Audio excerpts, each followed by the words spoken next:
Power Athlete Radio. This week we feature our conversation with Derek Woodske, NCAA All-American and national champ in track and field. Although Derek has proven himself a standout athlete and strength coach to boot, there's something else that makes him unique. Having grown up in a small British Columbia town with a population of only 250 people, Derek had limited exposure to athletic talent or even competition for perspective. At just 16 years old and 185 pounds, Derek Woodske did a barbell back squat for the very first time in his life at a local fair. After successfully completing 425, no one in his small town seemed to bat an eye. It was only by chance, circumstance, and one whopper of a lie that Derek made it out of his insulated community and on to compete in hammer throwing at the highest levels. This is episode 214. Power Athlete Nation, what is up? Luke and John are sitting around my kitchen table in Austin. Say hi, John. What's happening? And Tex dialed in from Houston. Say hi, Tex. Howdy. Howdy, of course.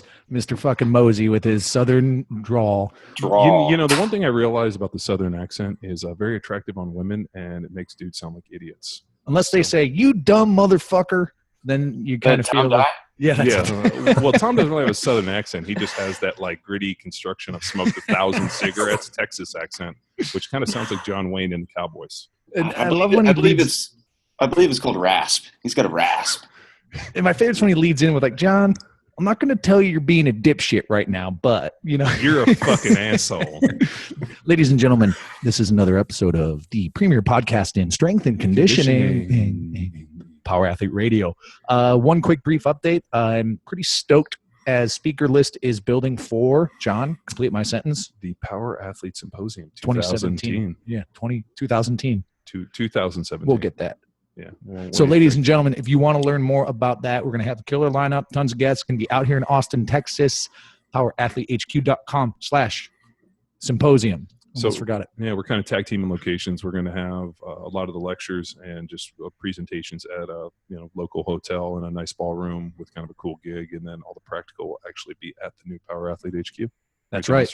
Which pre-show, talking with our guest, we got into. And speaking of our guest, let's not waste the man's time anymore. We mixed signals once, and he was supposed to be on Tex 3 months ago, 2 months ago, 5 months ago. Well, Tex was over caravanting in Sweden, and I think Luke was in Indonesia. No, you were in Chicago. Sri Lanka. I was in Chicago or Sri Lanka.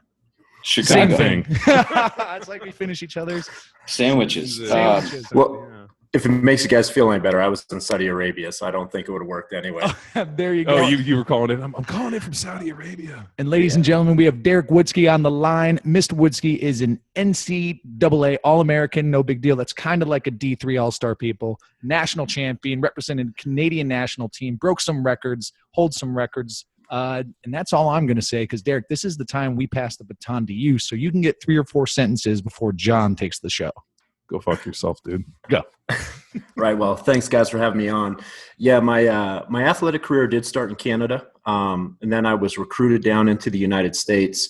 Did a couple years at a JUCO because I didn't have an SAT, and won a couple national titles for them. Bumped up to University of Wyoming, where we had a really good team back in the late 90s, early 2000s. Sent 4 to the Olympics from the University of Wyoming from the United States, which was really quite strange for such a small school. And then from there, I progressed into my own training post-collegiately, trained with Judd Logan in Ashland. From there, I bounced into a couple coaching jobs in the NCAAs and eventually ending up in the NFL for 1 season as an assistant coach to Tom Zielinski at the Cleveland Browns. And then from there, skipped into a different career completely. And I got picked up by a private education strength and conditioning company out of Rhode Island.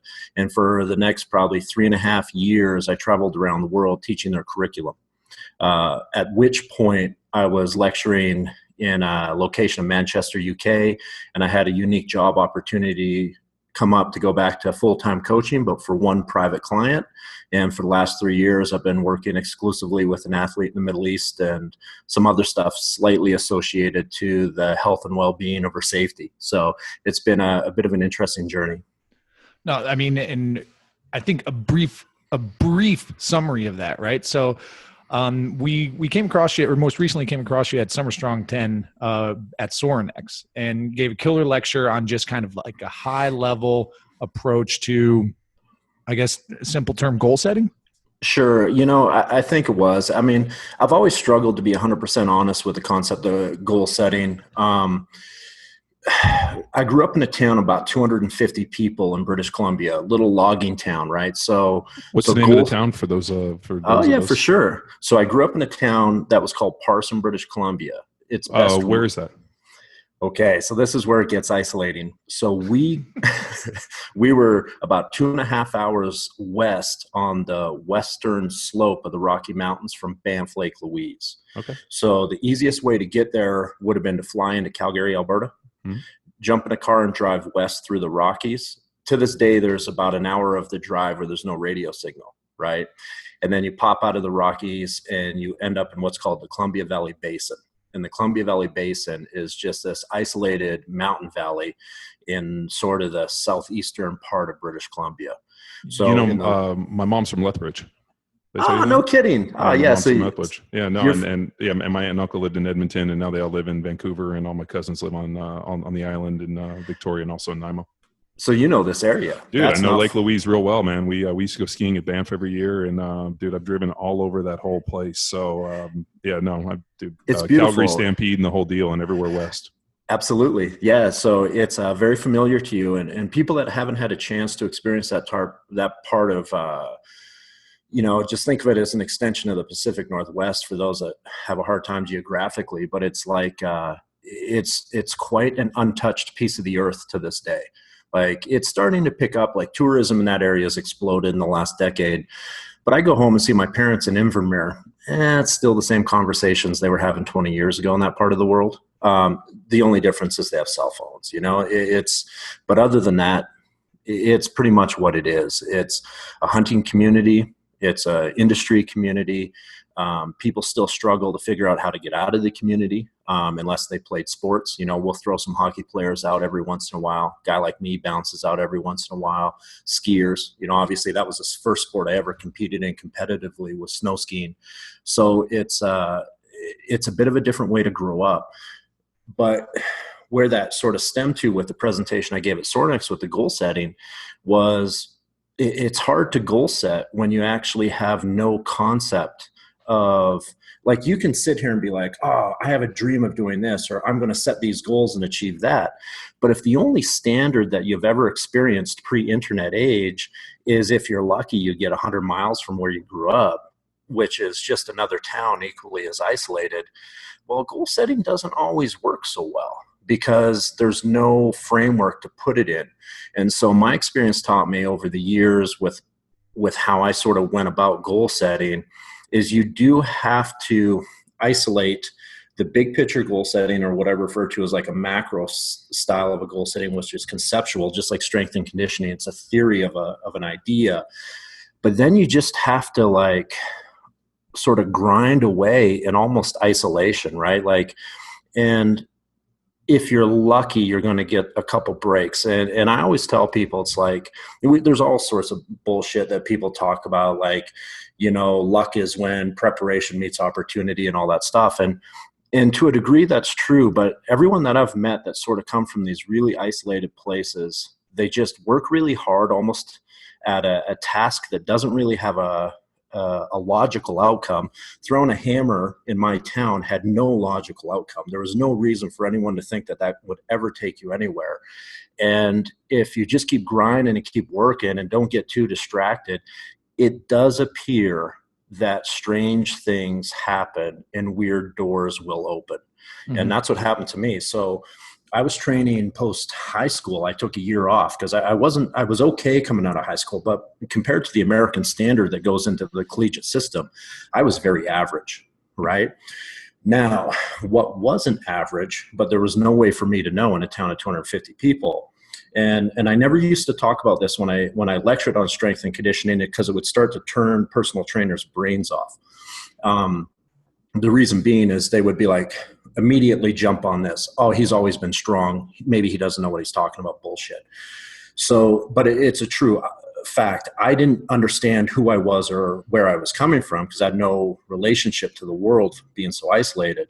But I wrote an article recently. The first time I ever did a back squat was in a powerlifting meet at a local fair, right? So it was like a gym had just opened and they were like, hey, pay your $5 and you'll compete in this powerlifting meet. The guy that owned the gym used to be a powerlifter back in the 70s, 80s. Not very good, just meathead. And so I had just turned 16 and I was about 180, 185 pound kid. And the first time I ever squatted in my life was 420, right? So I'd never had anything less than a 400 pound squat in my life, but I had no relationship of what that meant to anything, right? To me, I was just like, oh, so that's good. They're like, yeah, that's good. And that was the end of the conversation. So I kept grinding. I kept working. I started lifting when I was 14, all that stuff. But what ended up happening is that year after high school, I went and trained with a track club, and there was a kid there who had been to the United States on a scholarship as a decathlete. And he's like, hey man, you should like try to get into a JUCO. If you don't have an SAT, you can just like go down and get your 2 years done and that'll transfer. So all I did is I went to the library and I got a book out of the library, pre-internet era. And I just went through and I looked, it was called 2-Year Colleges and Technical Schools of the United States. And I went through and I found the closest school to my parents' house in British Columbia, right? I mean, I had no frame of reference for this. Now, I'm still training and I had all this genetic potential that hadn't been tapped, but I had no reference of where this would go. So I pick up the phone, I call them, I always tell this story because I started my athletic career on a lie, a pretty big one. So I pick up the phone. I'm like, hey, do you guys give scholarships? I mean, that's how green I am. Hey, do you give scholarships? The guy's like, yeah, we give scholarships. What do you do? I'm like a hammer thrower. And I throw the other stuff too, of course, but hammer's my favorite. And he's the coach on the phone. I remember him. He goes, well, how far do you throw? Now, I'd only thrown a high school boys hammer, which is 12 pounds. So I'm like, and I know the college is heavier. It's going to be 16. So I flat out just lie. And I'm like, I've thrown it like 170 feet, which is what I threw a 12-pound hammer. And he's like, wow, that's better than anyone we got right now. This guy was so gullible. A great guy. But so he's like, oh, that's great. And so he's like, you should come down and meet our throws coach. Now, this is where like hard work and preparation runs into some of those weird fate things that life throws at you. So my dad and I drive down. We meet the coach. He's a young guy. We sort of get along okay. He was very cold, didn't really know who I was, but they signed me anyway. I come back down in the fall, and the way I was raised in that little logging town, blue-collar town, is I've gotten this opportunity based on a lie. And that ate me up every day because I knew. So from that moment forward, having never been around elite athletes, never been around an elite college program, all I did was train and train and train because I didn't want to get caught. I didn't want them to find out that bullshitted them about 45 feet of distance. So like I always tell people, what I didn't realize at the time is that this young coach named Brian Rasmussen from Coeur d'Alene, Idaho, in 1997, or the fall of 96, was just starting his collegiate coaching career. What I didn't realize is I'd walked into a program where this guy would develop to become the 2008 U.S. Olympic team coach. So I had all this potential that was unrealized, this fear of being caught, which drove my motivation, and inadvertently ended up in the one school with the one coach that was going to be able to maximally develop me at that time of my life. Mm-hmm. Right? So it just a lot of coincidences. And it did go well. A year later, or at the end of that first season, I was the school's first ever national champion in the hammer throw, right? And I threw like 190 feet, and then 2 more national titles later and some records. I get a scholarship to Division I. But there's no way that I could even go back in honesty and be like, oh yeah, that was all part of this bigger goal-setting plan. Mm-hmm. None of it was. All I could control was how hard I was willing to work each day.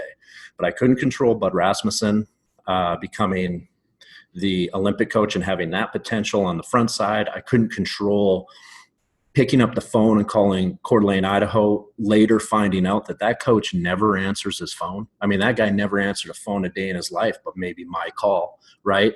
I can't control any of that. So when these guys really like try to tell you that goal setting in the beginning is this like precise, perfect plan, and that they got the secrets, and if you come to their seminar, they'll teach you how to goal set from the big to the small. Isn't that how you just separate people from money? I mean, I always it's think how you yes. I listen to the whole story. I got goosebumps. I don't know about you guys. Like, you're like, the small town kid. You just happen to, pick it up, and it's just kind of this, fortuitous, and almost like the Forrest Gump thing. You sit down in the feather, and next thing you know, you just kind of follow the feather, and it all of a sudden takes you where you want to go. And the one thing which is really interesting, and I've seen this story so many different times in so many different medians, but it always has one incredible vein, like common vein, and it's always the desire to work hard. 100%. Like you said, like there was all these like, if you believe it, it can come true and all this other shit. And I never bought into it, but I always did buy into the idea that if I just work harder than everybody, eventually like a little bit of like luck, preparation, and all these other things just happen to smile on you. Like, it's rare that like the lazy motherfucker who doesn't work gets where he is. And like, I always think like, there's a guy on ESPN, Damon Woody, who came out the same year I did, plays at Boston College. Laziest fucker on the planet. Yep. As lazy as, played somehow, just bigger and stronger, plays into a 10, 12-year career, lazy as shit, never trains. Next thing I know, I see him on ESPN and he's talking about hard work and all this. And I'm like, this dude's such a piece of shit in terms of lazy. So, I mean, it does happen, but for the most part, like, I just don't know. And we were laughing about the NFL stuff when I saw you at the Sornex talking about Big Ted and all that. I mean, right.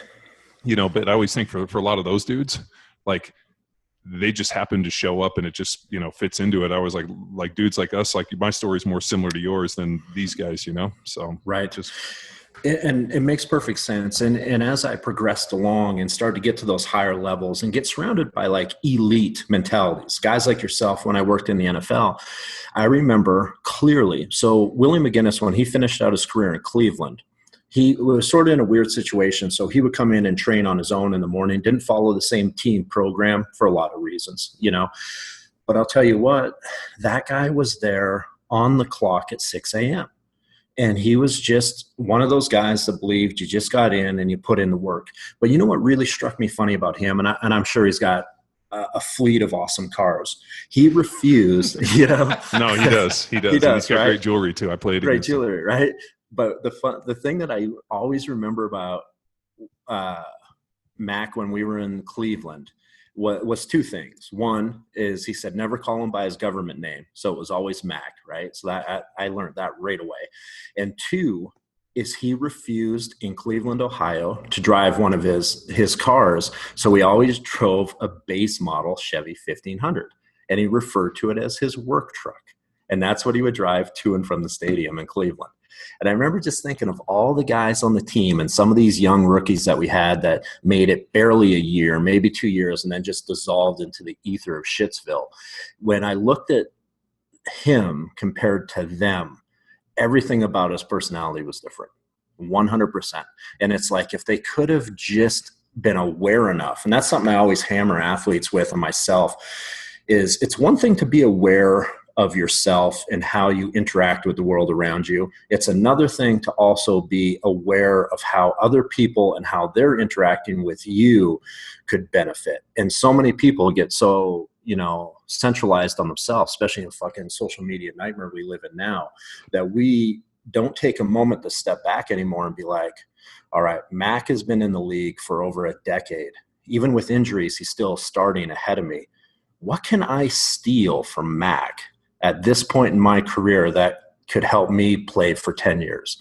You never see these guys asking those questions. Dude, Steve Everett, who was an old guy, I mean, he was 7-8 years when I came in as a rookie, had bought a Ford Bronco the year he came in the NFL, and he drove that and was still wearing the exact same clothes. He wore the exact same clothes for the entire time I knew him. He had these Miami Zubas, and the best part is I saw him like 3 years later, and he was wearing the same pants cut into shorts. But like, kind of like, I mean, but there was definitely, I played with guys like, Brian Mitchell, who, had like multiple Ferraris and this, and I played with other guys. And, I always appreciated that kind of, and I played against Willie, and I know him, and, he trained with us, and, a lot of these guys, I mean, shit, I was thinking the other day when I saw Dat Dude, which is, he's on ESPN too. It's, I can't remember. I just always called him Dat Dude because that was in his car. But he had a Bentley, he had a Rolls Royce that was so nice that he used to take us to lunch in it.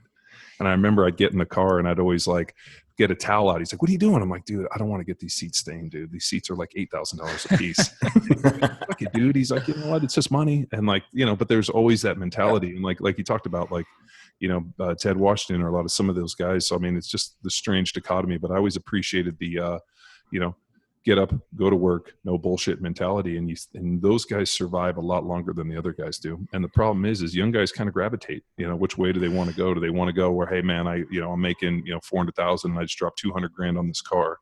Or do I want to go like the other dude here who, just like you said, Chevy 1500 basic dude. And they probably, Willie does have some nice stuff though. I've seen him, ball out a little bit, but I appreciate the fact that he never, the other thing too, and I told some of the young baseball players that I was working with, management sees that stuff. Mm-hmm. So when they look out the window, nothing makes them smile more than to watch the dude drive in the, Ferrari or the, $200,000 mom's minivan. Yeah. Or like, the suits and all this stuff, because they know that dude's spending his money. And when they come re-up on the contracts, then he's going to be a little more desperate. They get totally fucked up if they see a dude driving an old piece of shit, like, this. And I remember one of the old guys when I was there was like, "Man, never let management see you spend your money." He's like, wow. He's like, "Dude," he goes, "what they think is," he goes, "if they see you spend the money, then they know they got you." He goes, "If you want to flip the script and fuck their head up, show up in a piece of shit, wear, just enough, like find out what the dress code is and dress just a notch below it." I mean, we did. I had this corduroy blazer that I got. I mean, dude, we were hilarious. But I always think that type of mentality is great because you know what? That's how they get these young guys. So that makes perfect sense. And there always is that psychology to the business side, right? Like the hardest lesson I ever learned as a coach was my first 3 months in the NFL. Maybe it was the first 2 months. And it was rehabbing a veteran offensive player back to field readiness and thinking that I was still in the NC2As or still coaching track and field at the NC2A levels where everything was about performance. Everything you did had this positive outcome, not realizing that I was preparing this guy for the chopping block. And that was a harsh reality for me where, the moment that he was field ready or ready to be with the full team, I mean, he was gone the next day.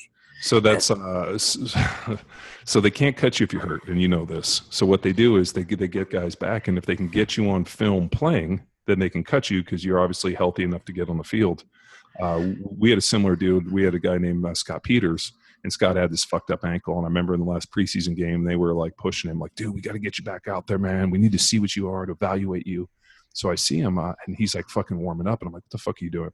He's like, "Man, they this." I'm like, "Dude, do not fucking go out there. They're going to fucking cut you." And he goes, "How do you know?" I'm like, "Because, dude, I just checked the depth chart for PAT, and your name was in fucking red, which means they're cutting you tomorrow." And he's like, "Really?" I'm like, "So what you do is you go out there and you go down in pregame." Sure enough, he went out to he was a center, took a snap, and fucking goes down. It's like, ah! They have to cart him off the field in pregame. And, oh, dude, with his ankle. And they ended up cutting him. They gave him an injury settlement. And I remember the coaching staff was fucking pissed because they knew I told him. And to this day, he's like, "Dude, you made me $150,000 and this." And, but I mean, that's the shadiness. I mean, I was telling the story at Summer Strong. I mean, I watched a dude bench 500 plus pounds for reps, and they cut him before the practice was over that day. Yep. And it's like, I mean, it's fucking brutal. Well, and it's such a funny dichotomy. And you lived in this world as a living.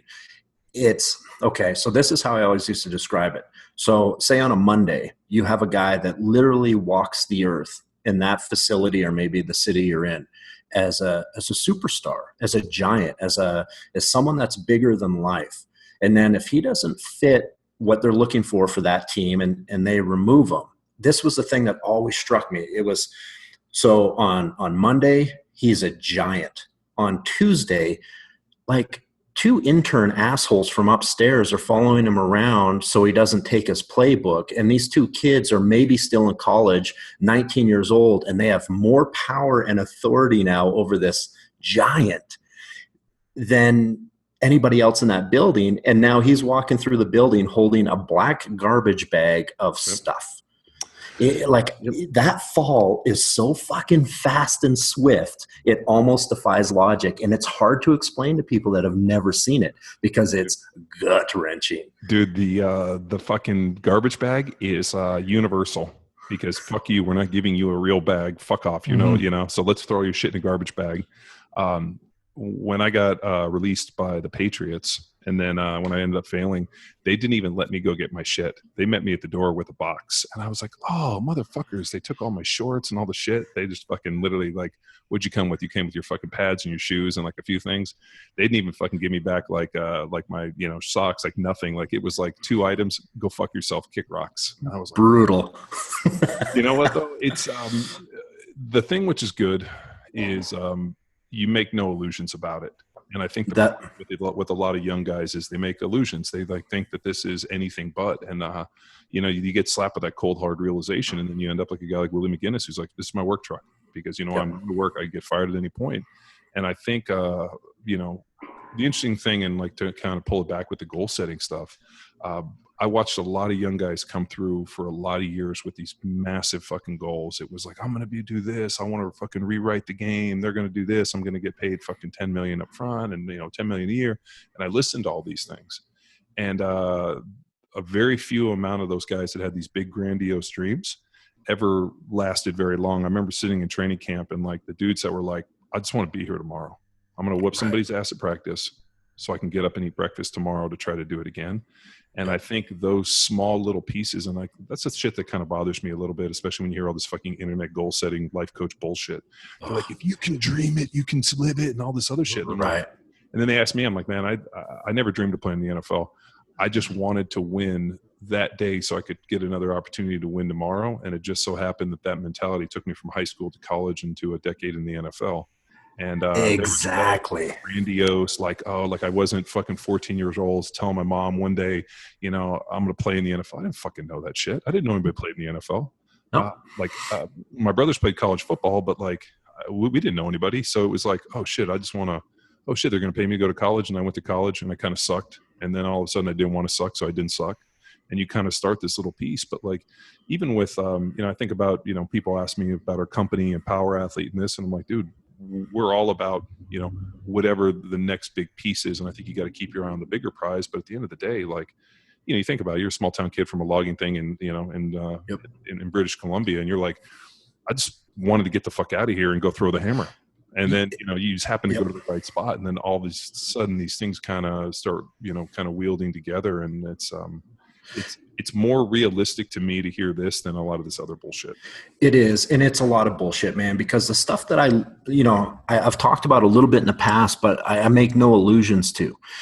So even though I ended up at a college that produced good athletes, our coach was a fucking tyrant. Right? A tyrant, which happens. And so a lot of us got blown out in that same program that produced champions, right? It was like a 50-50 split. You either can tolerate the volume and stress this coach thought was necessary to create champions in 2 to 3 years, or you would get injured. Now, I had a huge amount of success and a huge amount of failure simultaneously at the Division I level. So huge amount of success comes in my sport, even though it's obscure, is I was ranked number 1 in the world as a sophomore, for lack of a better term, redshirt sophomore in the weight throw. Had the 10th furthest throw all time. All this good shit was going my way. The next year, the year that they thought that I was in the best position to win a Division I title, I have such a catastrophic string of injuries that it took me 13 months to learn how to walk again. Right? As a hammer thrower, this is unacceptable. Okay. Wait, can we rewind a little bit? So yeah, what are these catastrophic injuries that you're gonna love this. Okay. So I was one of those guys because I started college on a lie. I carried that with me, this mentality that whatever coach says, whatever we do, we got to do. Right. So when I was throwing the big throws, when I first got to Wyoming, I was only about 229 pounds. That's a proper hammer thrower, 229, 240, right? Our coach was old school. So he said, okay, you threw 75 feet, roughly 74 feet at 230 pounds this year.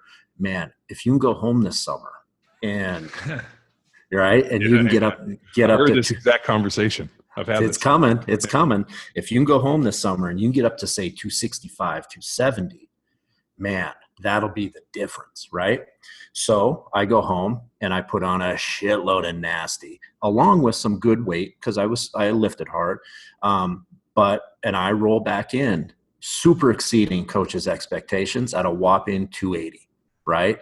Fucking guts the size of I look like the sun if I wore a yellow t-shirt. So, but here's where it gets good. Oh man. Yeah. I don't even know how that girl last date stayed with me, cause you go home, the fucking superstar in May, you come back like John Belushi. So when I got back that fall, these were the things that I didn't understand in strength and conditioning at the time. And my coach was not concerned about it.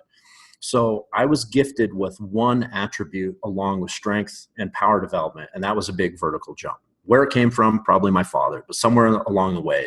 So when I was coming out of my JUCO, which was a very sophisticated and very thought out program, predominantly Olympic weightlifting, I had a standing vertical jump, give or take, of about 41.5 to 42 inches.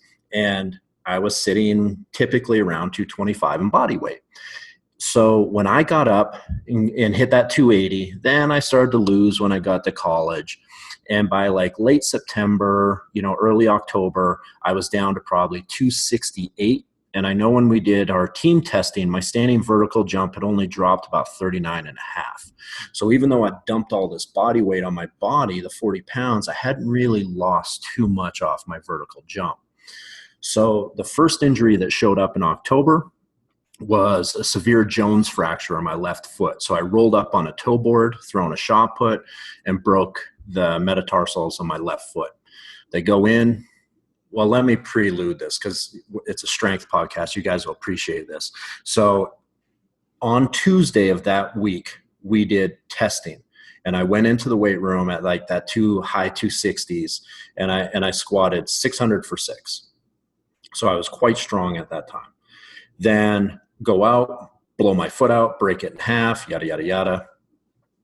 They go in and fix it, put a metal plate in. So I was out completely for almost 10 weeks. When I came back and started lifting, I lifted for about 2 weeks, and our coach still had this mentality and just pushed me right back into wherever the team was instead of rehabbing me up, right? So just pushes me right back in, and it was 11 weeks to the day of my previous surgery. I squatted 500 for 5. So I'd lost 100 pounds in 1 rep off my squat, right? So that's how much I'd atrophied away in that time, and nervous system shut down, stuff like that. Went to a meet that weekend and regained the number 1 spot in the NC2As. So I'd been out for 11 weeks. As soon as I was cleared to train, I immediately jumped into that number 1 spot. That following Tuesday, so 12 weeks to the day of my broken foot, me and my buddy, who was I think Kevin was a 9 or 10 time All-American between South Carolina and Wyoming. We're just standing there like a couple dudes do, right? And he goes, "Hey man, so we're doing like box jumps, 36-inch boxes, up, down, up, down, up, down." And it's just one of those things. And he's like, "Hey man, do you think you could jump over those boxes?" I'm like, "Of course I can jump over those boxes," right? You're fucking, testosterone is smart. So, so I just bound them, right? 5 in a row, bound the first 3. When I land and re-engage to bound number 4, I have a catastrophic rupture in my right patella. Okay. And my kneecap recoiled into the lower compartment of my quadricep.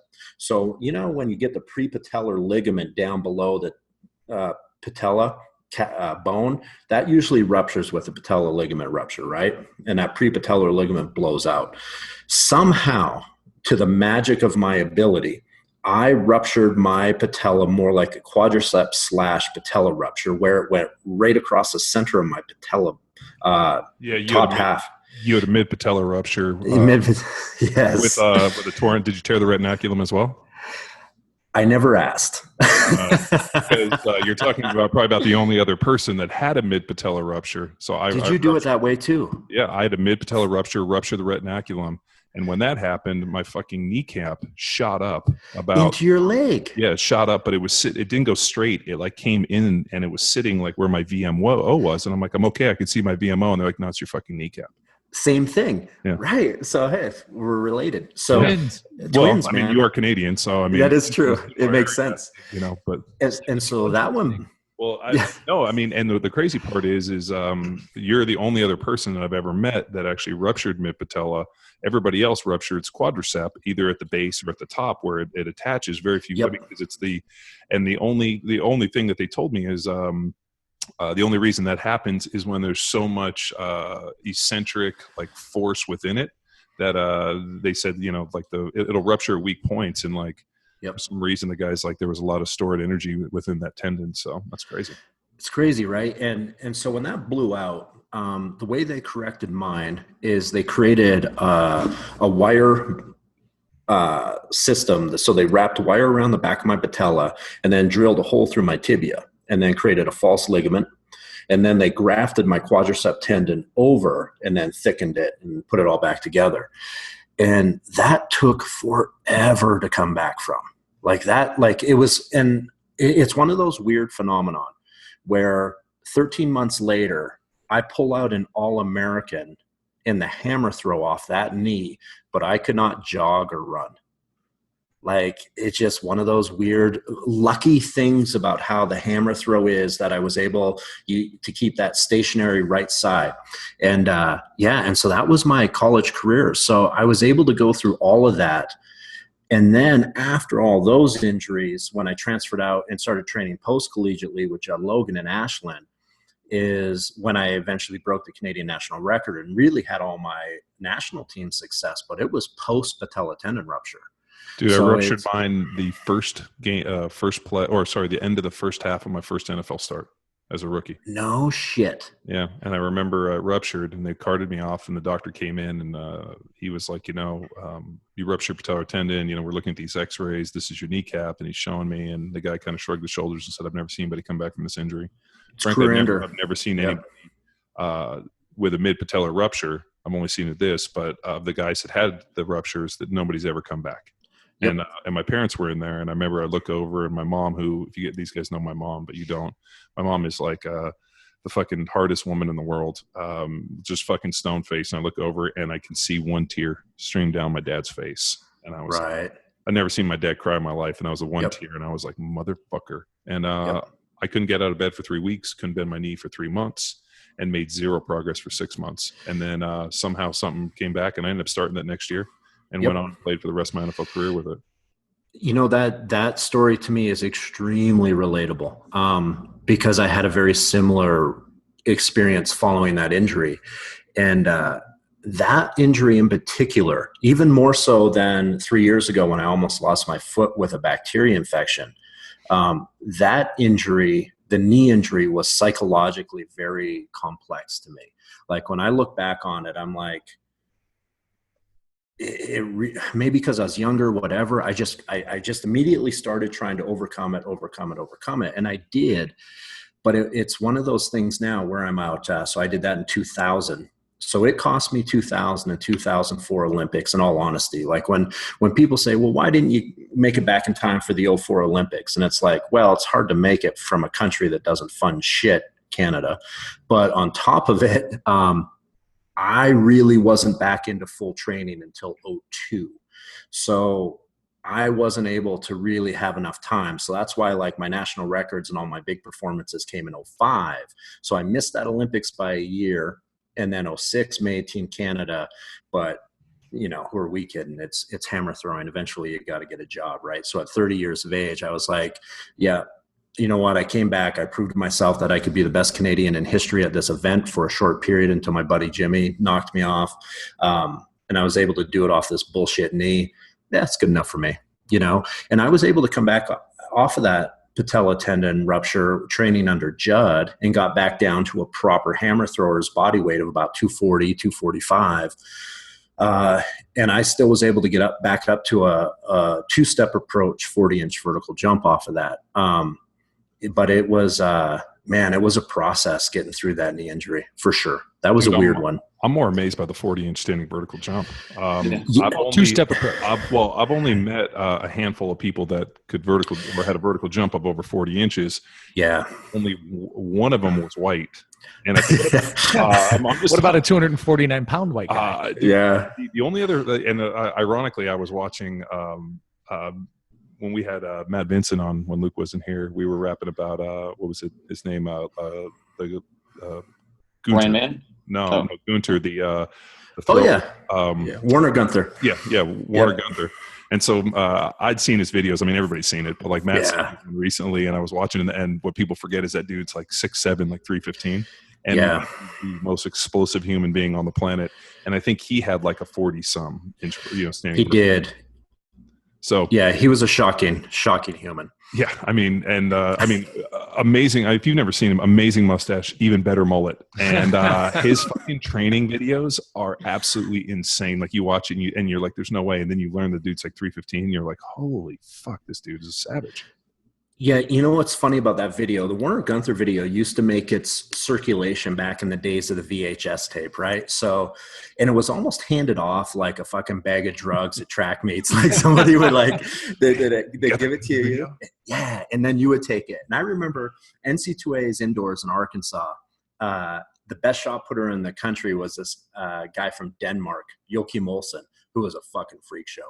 And I remember him handing it off to me. He's like, "Oh, you got to watch this." Right. And it was like, it was so hush hush. And it's all in French, even though it's a Swiss made video. And it's a 30-minute video that goes from GPP to world championship performance in 30 minutes. And so you sort of like just get this like little snapshots. Each one is about, 8 to 10 minutes long. And you just see him go from using average weights, and then the next thing you know, at the end of that video, this guy's fucking cleaning 400 pounds and doing like these plyometric jumps that defy logic. And of course, because it's French and he's Swiss, he has to play in the ocean in a Speedo, at least in one part of the fucking video, right? He also has one where he like reverse tosses the shot put, and it's like 75 foot, like it's like flat footed, like throws this thing, and like you're watching it, you're like, because I mean, we've done that shit, and I'm like, there's no fucking way that thing went that far. Yeah, man. And you know what's funny about that is we used to use that as a standard. Like when I coached elite level shot guys in both the field and the weight room, whatever you could think of an overhead shot, whatever your overhead shot throw was pretty much where your performance measurement should be. And he was a guy that was in that 73, 74 foot shot put range, right around the world record of Randy Barnes at the time. And a guy who could compete with those guys in the overhead was Judd Logan. Judd Logan's overhead was like 73 feet when he was throwing 80 meters in the hammer. And there was a direct correlation to that one throw for throwers and your ability to be meet readiness. So previous to my, say, ruptured patella, even at a 220-pound body weight, I was at an overhead of about 67 to 69 feet at NCAA's indoors in Indiana that year. And that was the year I'd throw 74 in the weight. And that let us know that I was right where I needed to be nervous system wise, as long as I didn't fail psychologically on the day. And that was always our sort of gold standard. So we would look at our athletes and be like, okay, let's keep a tracked measurement of a back overhead shot throw with 16 pounds. And depending on where that would fluctuate, we could have a pretty good idea of how neuro ready our athletes were for meet day. It's an excellent little simple tool because it's not complex. It's just explosiveness and extension, and you either got it or you don't that day, know? And there's no decelerative forces. So you just let it happen, right? Sort of like speed of sport movement. Yeah. Now, do you feel for you? Let's say you take a bunch of just kids, untrained kids, high school level, still representative, or do you think there's still a little more wiring up to do for it to be? I think vertical jump. And you, I mean, the Russians, Verkhoshansky and those dudes have talked about this. I mean, I talked at pretty good length with Romanov that they would, like when they would go into their basic, I forgot what the age was. Like it was like 10 or 11 years old. They would bring the kids in and they would have their, GPP, what we know now as CrossFit, which is, Eastern fucking physical fitness for the last exactly.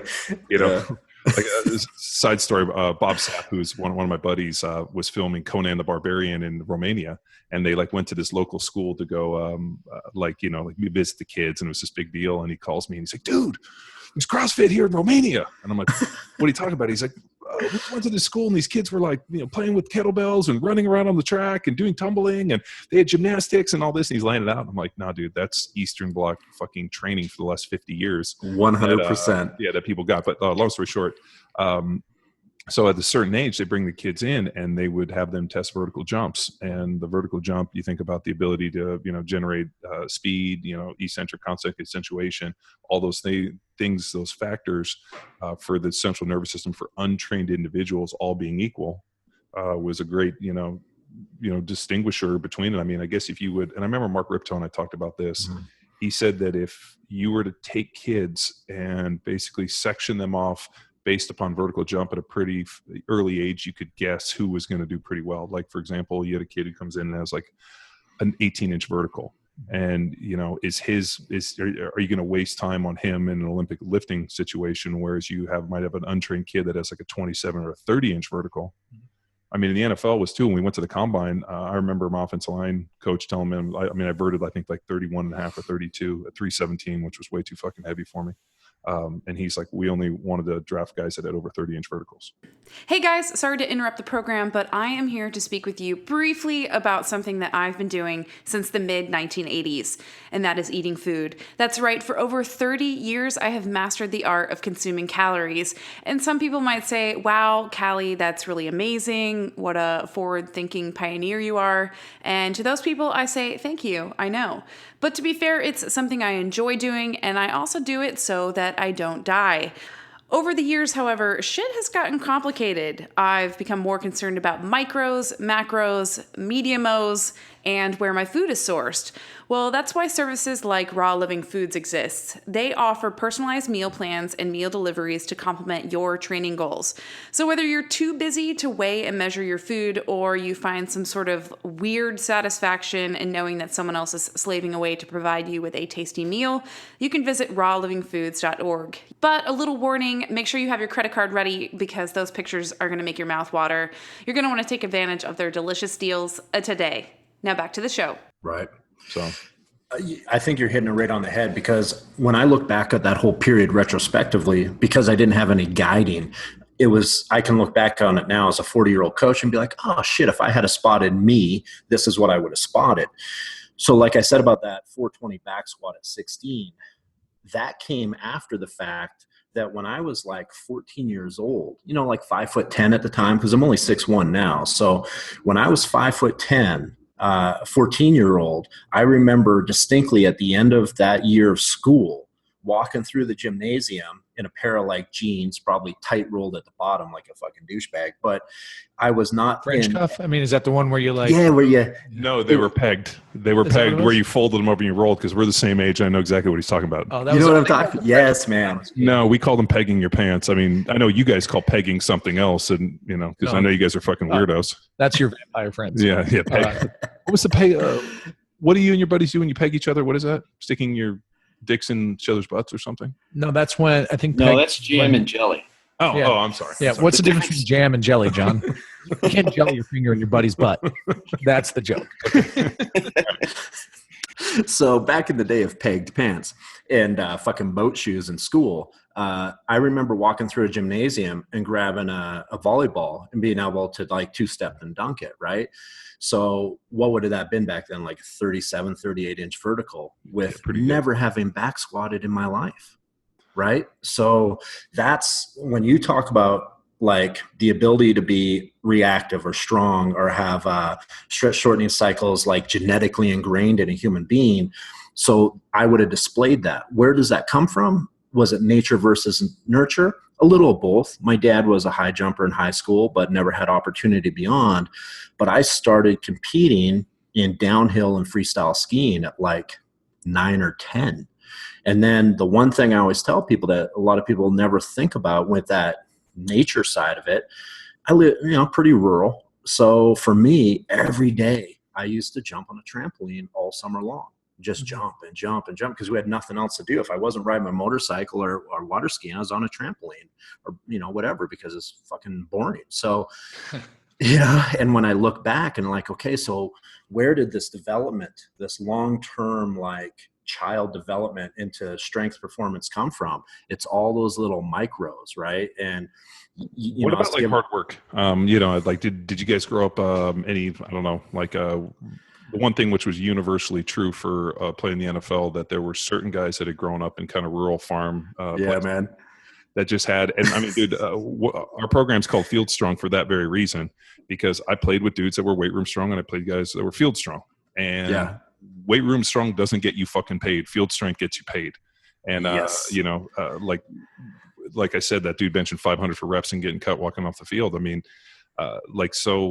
and where that came from, and I've told the story a bunch of times. I mean, there was playing with some farm guys who were just fucking like dad strong, field strong, cock strong, whatever you want to call it. And so I always think that like there is something to be said, and like, like wrestlers have it. The guys that I knew that wrestled at a young age. Like I remember I was in high school, and one of the dudes that I know that played football that wrestled, we were fucking around. I remember he grabbed me by the hand, and I was like, or he grabbed me by the wrist, and I couldn't get him off me, and I was like, oh fuck, this is gonna get ugly.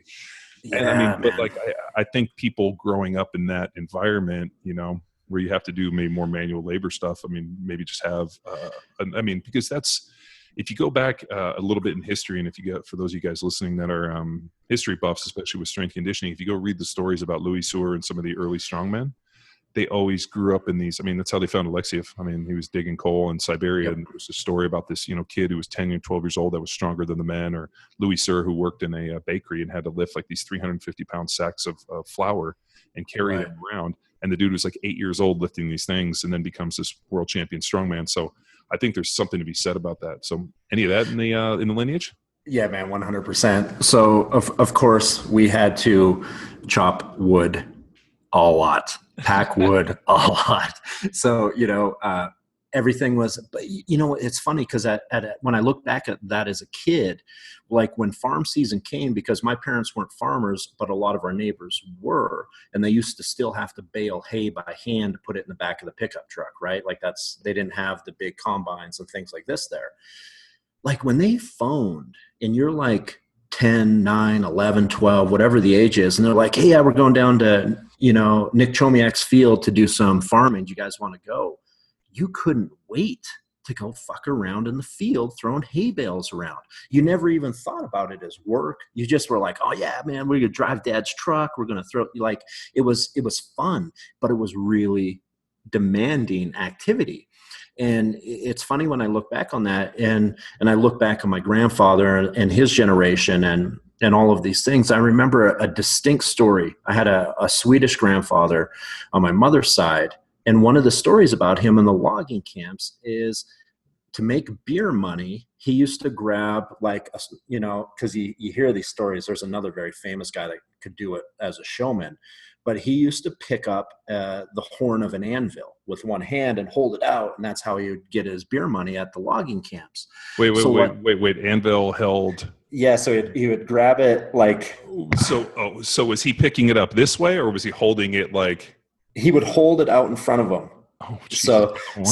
So even if the anvil's only, let's call it 25 pounds, these aren't weightlifters or these are just laborers, and that's how he used to make his money. And so we grew up with those stories.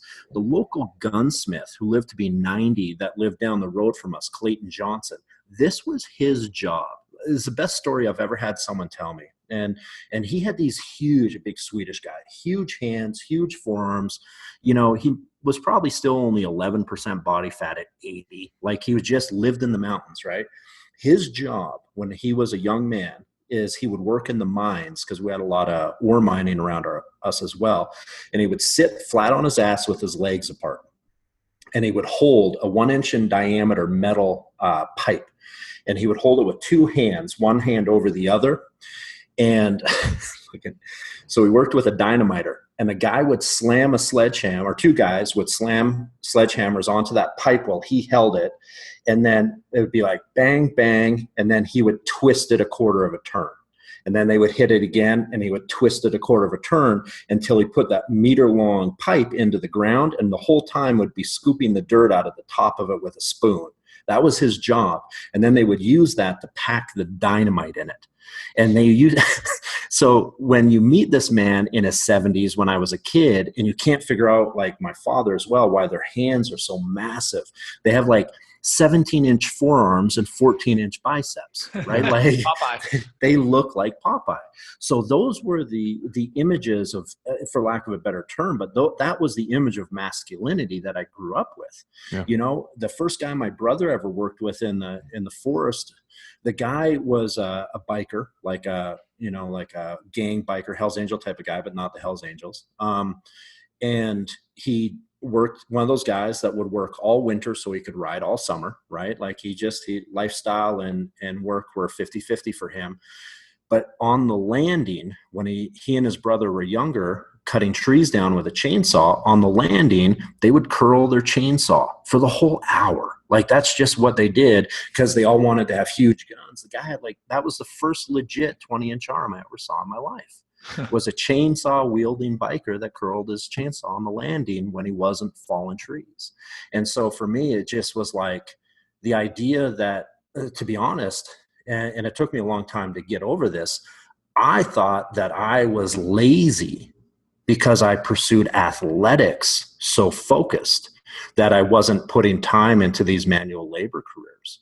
So I was always trying to offset what I was seeing in my communities by trying to make it up in the weight room and sports. Like, I'm like, because I'd see all these guys work 8 hours, 9 hours, and they wouldn't bullshit you. They'd be like, what'd you do today? And you like try to impress them and be like, I'd practice for a couple hours and then I lifted weights. And they don't know. And they don't know, but their mentality was so rigid. They're just like, that's not 8 hours. That's not 9 hours. Right. Because they were just grinders. So as a kid, you're always like, I guess I'm not working very hard. Right. And you're like winning provincial championships and making nationals and all that stuff. And you just sort of like, I don't even want to talk about it because they're just going to bust my balls, you know? No, that's, that story's pretty universal. I mean, you think about yeah. I mean, the story about the physical strength stuff and, especially people working manual labor, I mean, swinging sledgehammers, like we were talking about, like some of Tom's guys, like Loopy, like that dude is old and out of shape, but I swear to God, that dude might be like we were like always fuck around. Like whenever we go, like we were unloading concrete yesterday and they're 80-pound bags. So I'll always try to grab like as many bags as I can to see fucking if Loopy will grab them too. And dude, so I grabbed like 3 bags yesterday and brought them over. Loopy sees me, goes over and grabs 3 bags. Come on. I swear to God, dude. It's fucking, 240 pounds of fucking concrete. And I'm like fucking front carrying the shit. And he just fucking right after me and he like sees me and he fucking like this. And then we were going to dig out part of the hole collapsed. And like Loopy saw me and just fucking like nodded his head and jumped in the hole and dug it out. I'm like, this fucking old man. Crushes it. Yeah. And for me, I mean, my dad grew up, was born in Kansas and similar deal. My mom's from Canada, but my family's from Denmark. And there was always these stories of my dad always talk about, his Uncle John, who was 6'7", and these dudes that actually, were farmers and they'd come over from Denmark and like always my dad's a big dude. I mean, he's 80 and he's still a big guy who's never lifted weights in life. And it's just one of those things. And I mean, honestly, part of the reason why we fucking got out of Newport Beach, because, shit. Yeah, I mean, you talk about that, just the vision of masculinity. And, no offense to there's nice fucking people out there. But not one fucking person I met who was born and raised there could even fucking talk about meeting somebody like that. And to me, that was a problem for any potential offspring that I'm looking to, spew out. Like, I don't want my fucking kids growing up in that environment. Yeah. I'm going to go to rural Canada, throw them in a fucking logging town. You know what I mean? Or come to Texas and make them work on the fucking job site with Tom. Exactly. Yeah. It's 100% true, right? And I know sometimes I'm a little, maybe because I grew up in those towns, I can be a little too one-sided about it. But I love social media. I love being creative. I love being artistic. No, you don't, dude. You don't really hate social media. I know you fucking hate it, dude. Just like we all do, but it's this necessary evil. It's a necessary evil, man. And it's like I always tell people, it's the fucking power goes out tomorrow. This whole ride comes to a fucking halt. Like if there's something that causes us to get thrown off tracks for a little while, you have to maintain your biological identity, whatever that is. And I'm not saying everybody has to be able to gut a moose or fish. Like, it would definitely be a task to at least keep on the back burner. If you've never done it, you should probably at least think about it. But I know it's a technological world. I travel all over it. I get it. But it's the biggest theater of the absurd that we've ever been convinced to watch. Mm-hmm. And it doesn't matter where you go, and it doesn't matter where you look around. It's a micro thin veil of reality. And behind that reality is this incredibly diluted, misdirected, and often, in my opinion, being around the world, hostile reality. Yeah. And people just don't want to see it, right? They just want to watch the theater of the absurd and go to bed every night feeling either a dopamine high or a sense of some type of fulfillment. I think it gives it's kind of an empty deal. Like, I always think about for people, like it's the ability to have a snapshot into somebody else's existence that they think is better than them, even though I think a lot of times it's fucking manufactured and contrary. Like, like you see these things and it's like, case in point, some guy for the trademark infringement thing, I'm going through his site trying to find a way I can fucking curb stomp him via cease and desist. And the dude's whole program is trying to sell this vision of something that is completely outside the norm of what he's trying to, accomplish. Oh, look like an athlete. Look like you do something other than fucking sit on the internet behind a cube. And I'm like, listen to this thing. I'm like, I mean, it really goes back to really the fundamentals and why we started Power Athlete and with the, the mantra of battle the bullshit. Cause I think, having, I was very fortunate to play in the NFL and get a chance to use my training. And I don't say fitness because it wasn't necessarily fitness. It was just performance. I got a chance to use the training to actually not only make a living, but more importantly, I got a chance to test the training to see exactly how good or bad my training was and how good or bad I was on, against the world's best athletes on the biggest stage. So I get out of this thing and I'm like, I know exactly what works and what doesn't work specific for me. And then you try to talk to people that have no frame of reference for this stuff. And then you watch the rise of the social media. And what I realized is that we're headed towards that. What was that Bruce Willis movie where like they had the surrogates? Die Hard? No, do you remember Die Hard 2? Do you remember the surrogates where like the people are at Die home? Hard 3? Yeah, I know. Surrogates. I think it's surrogates. It's surrogates. And these people are like at home, like in their chairs, and somebody else is living their life and they're afraid to interact. And I'm like, fuck, dude, that's where this thing's headed, where there's like this perfect version of you out there. And, people cultivate images, this and this and, all this shit. And it's like, I mean, at the end of the day, how, it feels disingenuous.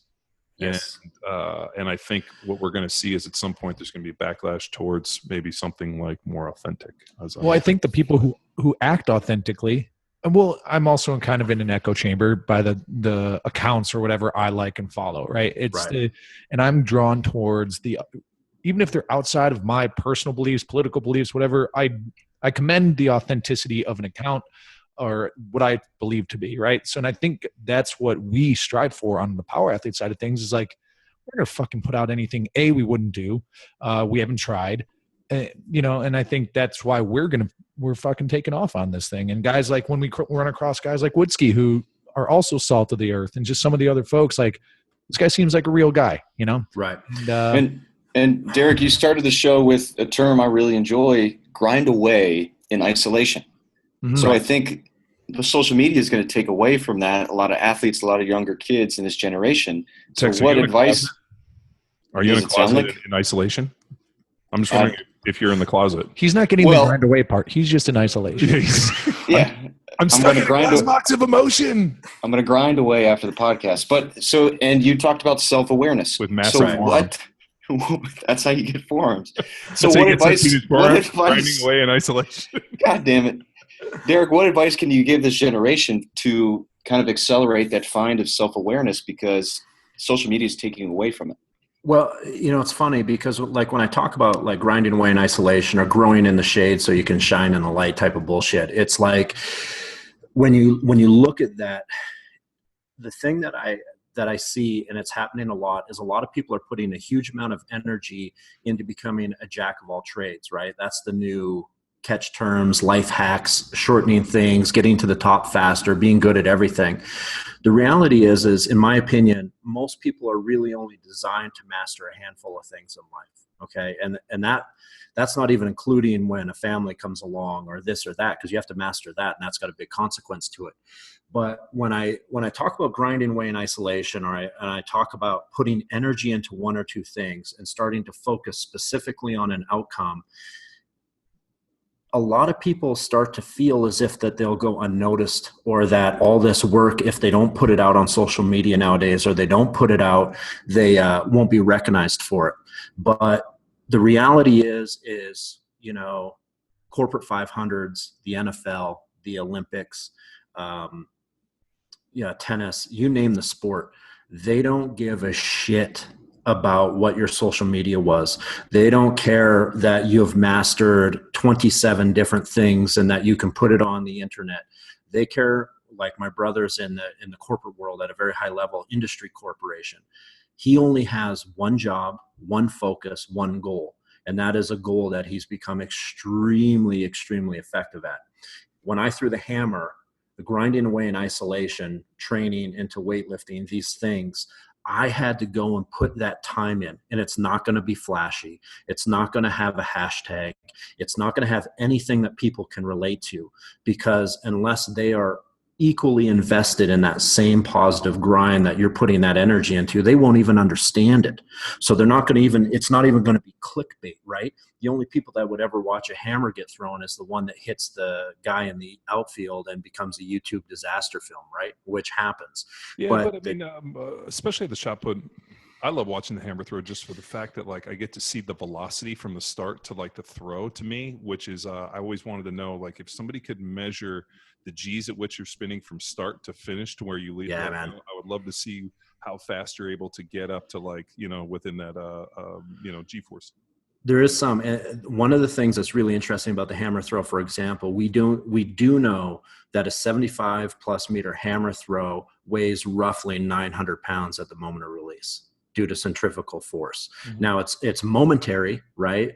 But it goes to show why there's such extreme grip strength freaks and posterior chain guys that come out of the hammer throw after a number of years, right? Because it's such a trained thing. It's like rowing, you know? So people that row, the sport of rowing exists in a kinetic medium, right? So the harder that you put force into the oar against the water, you get equal force of resistance, and it never gets easier. The water will never let up. So hammer throw has that same sort of kinetic medium to it. The faster you move and the more force that you generate, the greater the centrifugal energy in that ball, indefinitely making it heavier and heavier and heavier. So to throw further, by default, you have no choice but to be stronger and faster and resist these positions. And those things to me are fascinating. And that's why I think I pursued the sport so heavily, but they're extremely, extremely hard to package in today's modern world. Right? Like if you love power sports and power development and strength development and pure athleticism, then you look at those things and it's enthralling.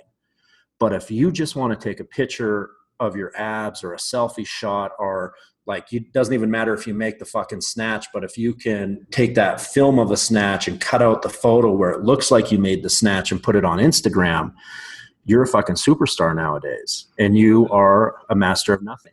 Dude, what kind of blows me away too, especially here in the States, is, and I was just, as you're talking about, I was imagining Tex and I taught a seminar in Madrid. And after we got done with the seminar, we walked back to the hotel, which was across the street, thank God. And I remember we posted up at the bar and started drinking beers and watched the European Championship in track. And this was all like, leading up to the Olympics, and like they were, doing all their stuff. I mean, we got to, who's the Norwegian girl who's the sprinter. Remember the 200 meters, Diane Snapper. Yeah, I know I'm butchering her name, but we got to watch. I'm horrible with their names. Yeah. Yeah, it's like Diana Snipers or something. But Wesley, she's like a 5'10" white sprinter who is as fast as all the black girls, and I've seen her for years. And like, dude, so like we got a chance to watch her, and then the Swedish girls, and even like the to see how dominant like the like the UK girls, which are all, basically from like, somewhere in like the, UK West Indies kind of deal. Yep.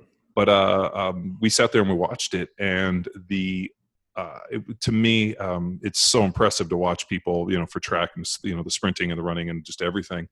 But what blows my fucking mind is here in the States, I cannot find, I mean, it's impossible unless it's right around the Olympic trials or something. And so what kind of screws it is they don't show any of this stuff. Zero. And and what it does is it doesn't expose kids to these things. So like we were watching, it's like we'll TiVo it, or like we've still got a bunch of stuff from the Olympics we watch. And I like my daughters to watch it because it gives them exposure to other things.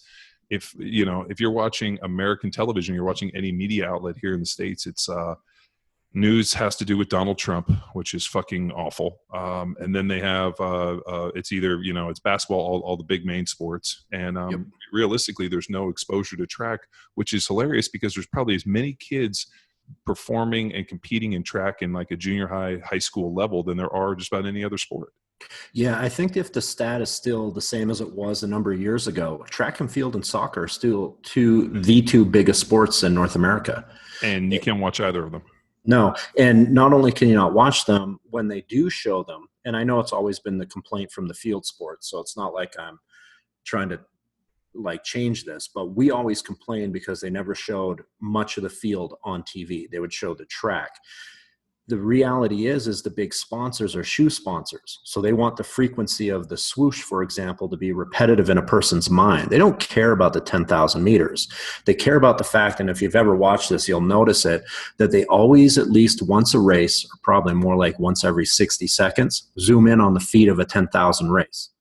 Like, it's stupid. Why? I don't want to watch the feet momentarily of this pack, but they do it every single time in the US because that's the biggest exposure to repetitive imagery of the Nike swoosh, or whoever's sponsoring. It's typically Nike. And I like Nike, but I mean, it's just marketing bullshit. Whereas my athlete that I work with directly right now, Kurt Roberts, is one of the top 5 shoppers in the world, has been for the last 4 years.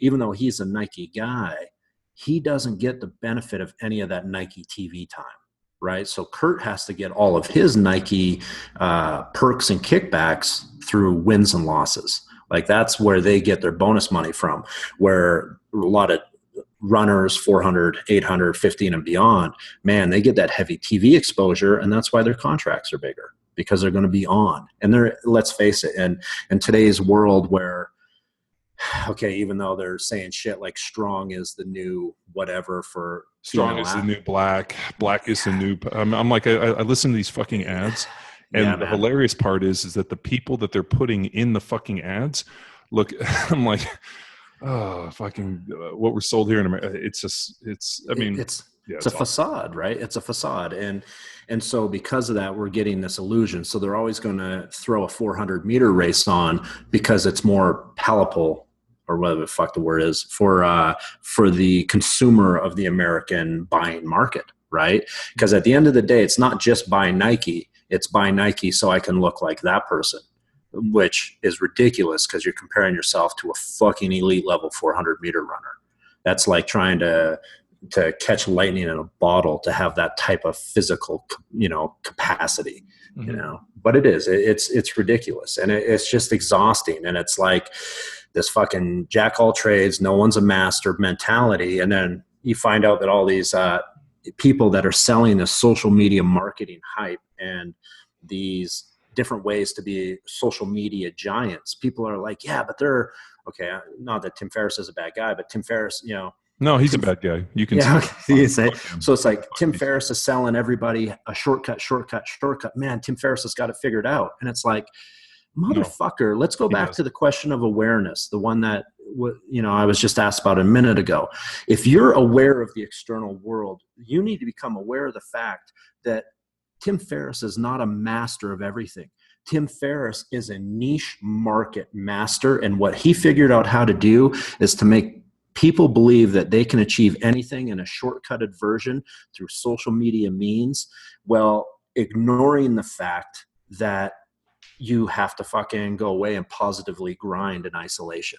Well, no, what Tim Ferriss figured out is that if you find experts that are really good at things, you can somehow manipulate their information And then the hack is just find people better than you, and then you hack their stuff.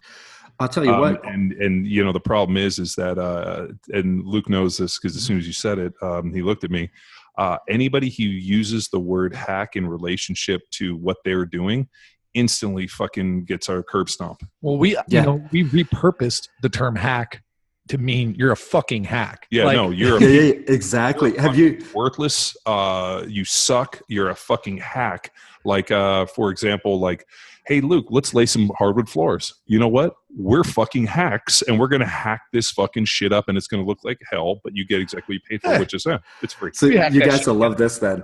So about 6 months ago, or about 3 months ago, I started fucking around on my Instagram. It was a total, like, sometimes I just do shit. And I started creating these like things called life hacks because I was so pissed off about it. Same thing you guys are talking about. So I would write like an Instagram post on life hack, and it would be, this was my life hack: show up first, stay last.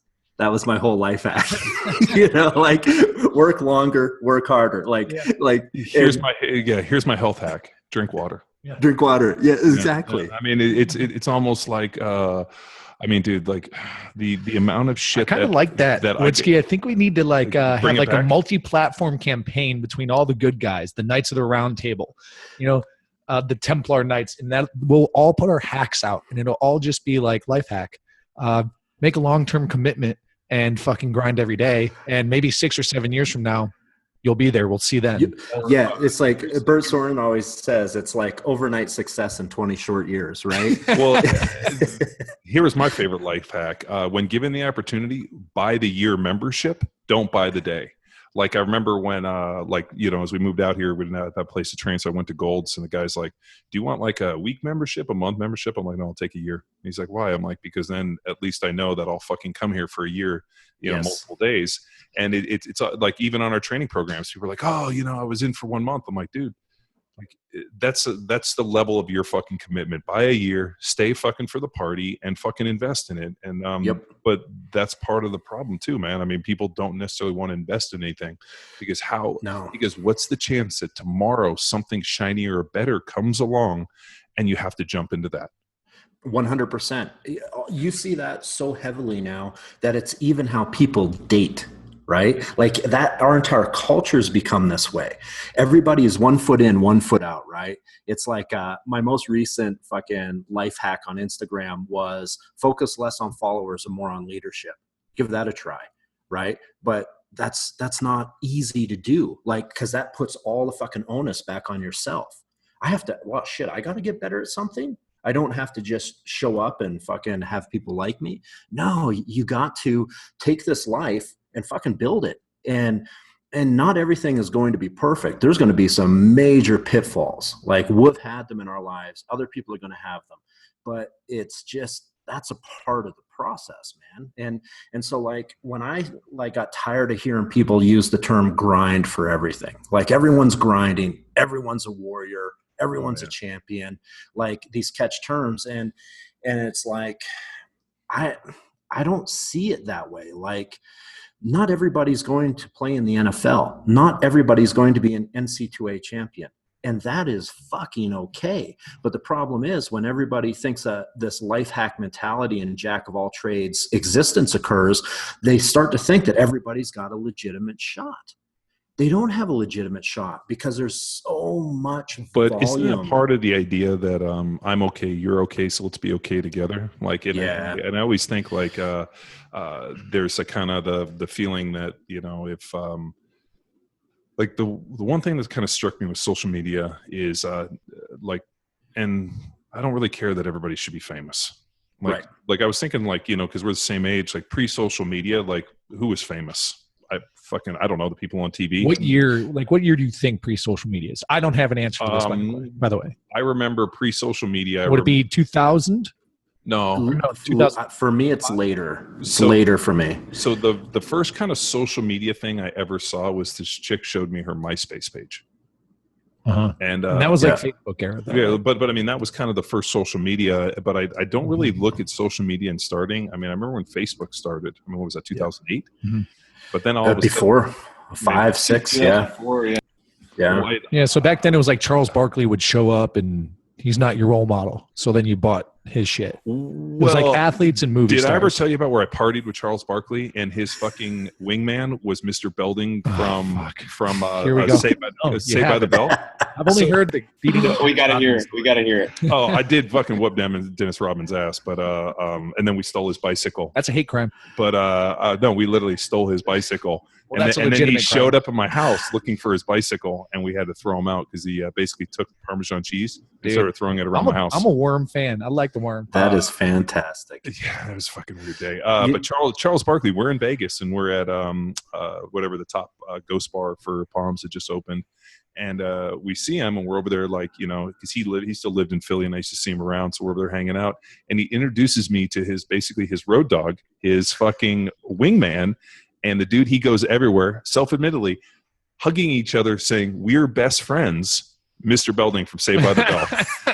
And the weirdest fucking part was Mr. Belding was fucking creeping so hard on girls. There's nothing wrong with that. Introducing himself as Mr. B. Oh, I love that is borderline, but I'm accepting it. Because the girls are like, "Wait a minute, aren't you?" He's like, "Yeah, Mr. B."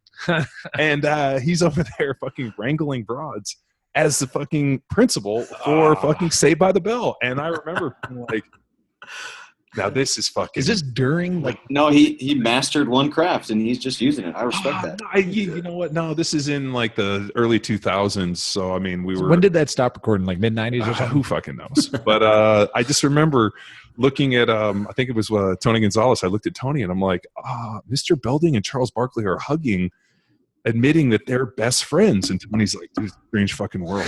And to me, that makes sense to me. That's a good friendship. Like opposite ends of the world. Fucking Barkley like looks up. He's watching Saved by the Bell. He calls his agent, media person. Is like, dude, give me Mr. B's number. He's in my fucking posse. Do they both call each other Mr. B? Barkley? No, dude. I mean, Sir Charles and Mr. B. Tex, come on. Well, actually, new to this thing? Luke must have heard it. Everybody calls him Sir Charles. So when I see him, it was always Sir Charles. I mean, no CB, no Barkley, nothing like this. Like every time I was around Charles, it was always Sir Charles. And I think to myself, fucking awesome. I would love to have a Nike commercial where I got that nickname. Fucking Sir Charles. But the Rodman story was pretty funny. Actually, I think it was on TMZ. So. Oh, yeah? Yeah. That's fantastic. Yeah. At least one of us on this show has been on TMZ. We're not stealing his bicycle, but the best part is Barkley, the Worm's bike was like 4 times bigger than any other human's bike. So I remember we walked out of the bar and we saw this massive beach cruiser, and we looked at the valet and we're like, "Who's fucking beach cruiser?" I was like, "It's fucking Rodman's." We're like, so I gave the guy $20. I'm like, "It's fucking mine now." And we got on our bikes and we were fucking riding his bike in the middle with this massive bike, and we somehow got. Oh, and then the hilarious part was we couldn't get it back. We couldn't get it to my house, because obviously we had a couple drinks and shit was going awry. All of a sudden, who pulls up in the car to give us a ride? I don't know. Dave Bin and Pamela Anderson. You know who Dave Bin is? No, but I know who Pam Ann is. Dave Bin is a snapper, played like 16 years, played at Cal, played for the Chargers, legendary status, pulls up and is like, "Wellborn." And I see Ben. I'm like, "Ben, we need a ride." So we basically load in the back of his truck and we drive home, and Pam Anderson was in the car, which is kind of hilarious.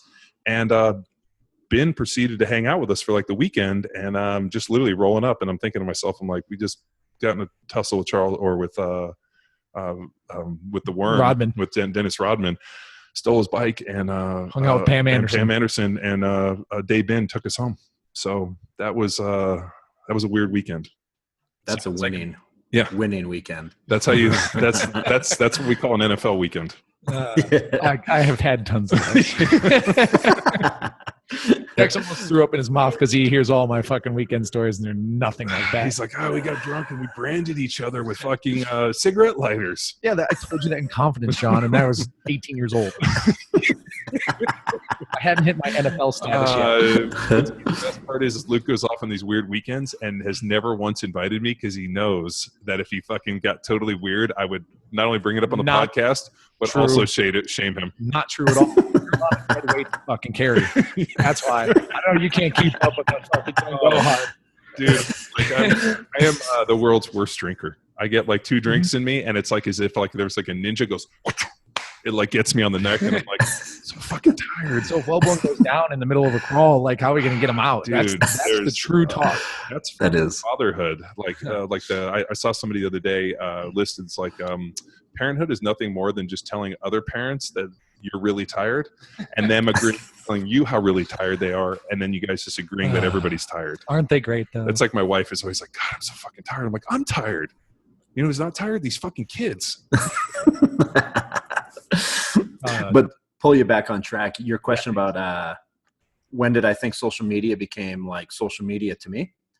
Yeah. When I became shockingly aware of it was at the Arnold Classic in Columbus, Ohio. So when I used to live and train in Ohio, I'd go every year and get free supplements. Then I went back to it 3 years ago this coming year, and I hadn't been in a long time. And they were advertising people at booths, with their advertisement, and it said, as seen on Instagram. So the athletes that were going to be at the booth that day were not athletes, not weightlifters, not bodybuilders, not fitness competitors. They were Instagram people. 100% Instagram famous. And I literally thought that my entire mind was going to explode, because I never thought, I'm like, how the fuck did that happen? They've created an entirely new medium for fame. And I was like, I struggled, because up until that very moment, I'm like, it's all bullshit. It's all fake. But now here's a tangible dude getting paid, or girl, to show up at a booth where there's going to be 200,000 people come through, and it's 100% based on likes and follows. And that's when so only 3 years ago where I stepped back and I'm like, social media is a monster. You knew it was big before then, all the way back to 0506, whatever. But that's when for me personally, in our industry, I stepped back and I'm like, yeah, that's a fucking dragon that's going to be tough to slay unless you fit the box that they're building for you. That was a bit of a weird one for me. Yeah, and I guess it's a hard thing to say too, because we are like we talked about earlier, Derek, is we're predominantly online, and the platform has provided us to reach a ton of people and provide like uncut, unfiltered, authentic shit. Not like shit, but stuff. Yeah. So you can bash it to a degree, but you also have an opportunity to embrace it, and with great responsibility or great power comes great responsibility, right? Yes. So I guess that's that's where we're at. Where every piece of content we put out there is like empowering. It has to be empowering. It has to be making people better, or battling that bullshit. But you make a very distinct point. And it's the same one that I try to relate back to, is you identify it as a medium. It is a vessel of information that you have gained through physical experience in the NFL, some of you training and coaching on the other, but you're like, I'm going to use this medium to try to positively impact this era that we're in, and it's going to be the most efficient way to do it. There's a lot of people that don't see it that way. There's a lot of people that they're just clinging to the image that they're creating. And if that image goes away tomorrow, or it changes, or what becomes popular tomorrow is completely inverse to what's popular today, what do they got to fall back on? Right. And that's where I'm always telling people, you have to stop trying to put your hands into all these pots and be really average at everything. Just because real average across the board behavior can get you a lot of social notoriety through social media, it does not guarantee success in life. Because at the end of the day, you're going to have to walk into a building or stand in front of a person. For example, you can't be the world's most famous online personal trainer and never have grinded out hours on a gym floor. But they exist, right? They exist. And so I always tell people, you always have to go back and become an expert at something or a couple of things and really put your energy into it, really focus on it. Either it's a skill development, maybe it is sports, or maybe it is a psychological, music, something, but you have to always go back and be like, okay, if everything stops tomorrow, what can I provide to the people that I'm going to look in the eye today? Right. And that's a tough question because people are starting to lose track of that a little bit. Yeah, I guess. And that's a frustrating part, right? Yeah. So, dude, Derek, it's been, I don't know, 25 minutes. Yeah. Any ideas, anybody? An hour, 25 minutes? Is that what it has been? Do we have anything else? I mean, Derek, anything else you want to talk about? Tex, you got anything written down on that scribble pad?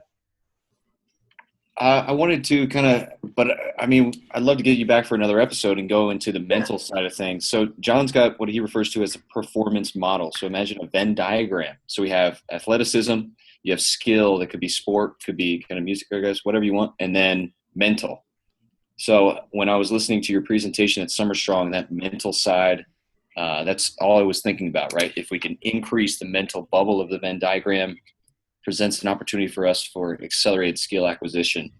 So it goes back to that self-awareness that you were talking about. So, I mean, so much more to get into. I don't know if you have any information out there that we can direct people to kind of read up and prepare for. But not to cut him off because I'm sure he does. But the one thing which is really interesting, and I was really kind of meditating as he was talking on this, is like somebody the other day posted up. I mean, it's amazing where things we say on here somehow end up on social media. And I just made a interesting point that one day that, like, man, the lessons under a barbell seem to be better than just about any I've had. And as I was listening to him, and especially with his talk at Summer Strong, thinking about how does somebody increase their like mental proficiency or expand that bubble? And the only way I can think about it is like, the idea of like, people are like, oh, that guy, knows what hard work is or dedication in this. And it's like, that's just a whole lot of shit of just showing up and doing doing what's asked of you. Like just going to the gym every day, getting it in, like consistency, all these key factors. And I think the people, and I'm sure the one thing I wanted to wrap you a little bit about is about in track, especially with throwers, tend to be a lot of head cases. And big time, man. Big time. And the interesting thing in the NFL is there's guys that are head cases, but because we have so many opportunities to compete within practice, training camp, games, and all these other things, that like guys that are head cases get weeded out pretty fast. Yep. And I always think for like track that, because you guys have so many, there's meets, but there's bigger meets, whatever, that, you watch a guy, I mean, Olympic weightlifting has these guys who are, amazing, can do it in training, but you bomb out in these big meets. I always think like, is it just like, how did you prevent yourself from becoming one of those? And when I say head case, you know exactly what I'm talking about, where the guy just goes and talks himself out of everything, second guesses. People ask me, and I remember one time a guy was like, oh, out of this, and how did you do it? And I'm like, dude, because I was so consistent that going into the game was no different than what I'd done every other day leading up to it. So why would anything change? It's like, I didn't change the clothes. I didn't change the outfit. I put my shoes on the exact same way. I followed everything. So I wonder, like, within increasing that mental aspect, like Tex is talking about, and I'm sure that's a whole other podcast, but does it go back to just doing the work and being confident in who you are and that you've amassed the body to be able to be successful? I think so. I think a big part of it is, learning how to play like you practice and doing those things consistently. But there is the other side of it within the track and field world that I see time and time again, is this reemergence of a beast of insecurity that cannot be hidden in the sport for some reason. So these guys will go into these meets having done everything right. And I had a coach that said that athletes are going to fall into one of two categories in this sport. They're either going to implode or explode. And you always hope that you got an exploder on your hands, not someone that's going to fall apart. And the thing that I finally, when I started coaching track and field and started to produce the occasional national champion as a coach, what I found and what I really used to tap into them with is, if we do everything right in practice and we know that on meet day you get their head in the right space and they're going to pick up that 2 to 10% due to adrenaline and maybe an unload and volume decrease, and they have a good performance. But the other part of it is making people realize that in that moment when they have to stand there by themselves, that nobody's actually watching. We all think that everybody's watching, and we want to believe that everybody's watching because that gives us a sense of fame, a sense of achievement, a sense of pinnacle existence. The reality is no one's really watching. They're paying attention perhaps, and maybe your closest family members are rooting for you to be successful. But nobody else actually really, and it sounds harsh, gives a shit whether you're second, third, fifth, or first. And the reason being is because either they're themselves dealing with their own resentments, where they're like, I sort of hope this guy shits the bed. Why? Because I'm not doing it. Or they're your competitors, and they're completely indifferent about whether or not you win or lose. And what I typically find is the same scenario shows up every time one of these imploders has a meet. They go out, they drop the ball, they do shitty, they have a lackluster performance. And I'm like, okay, so what's been the repercussion of this? Zero repercussion. In fact, such low repercussion that no one even cares that I won or lost.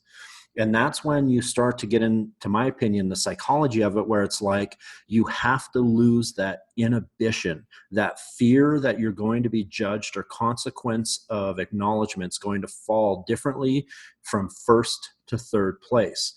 At the end of the day, it's such a micro moment in existence that unless you're competing for the gold medal at the Olympics in a sport like track and field, every one of your performances is rather indifferent.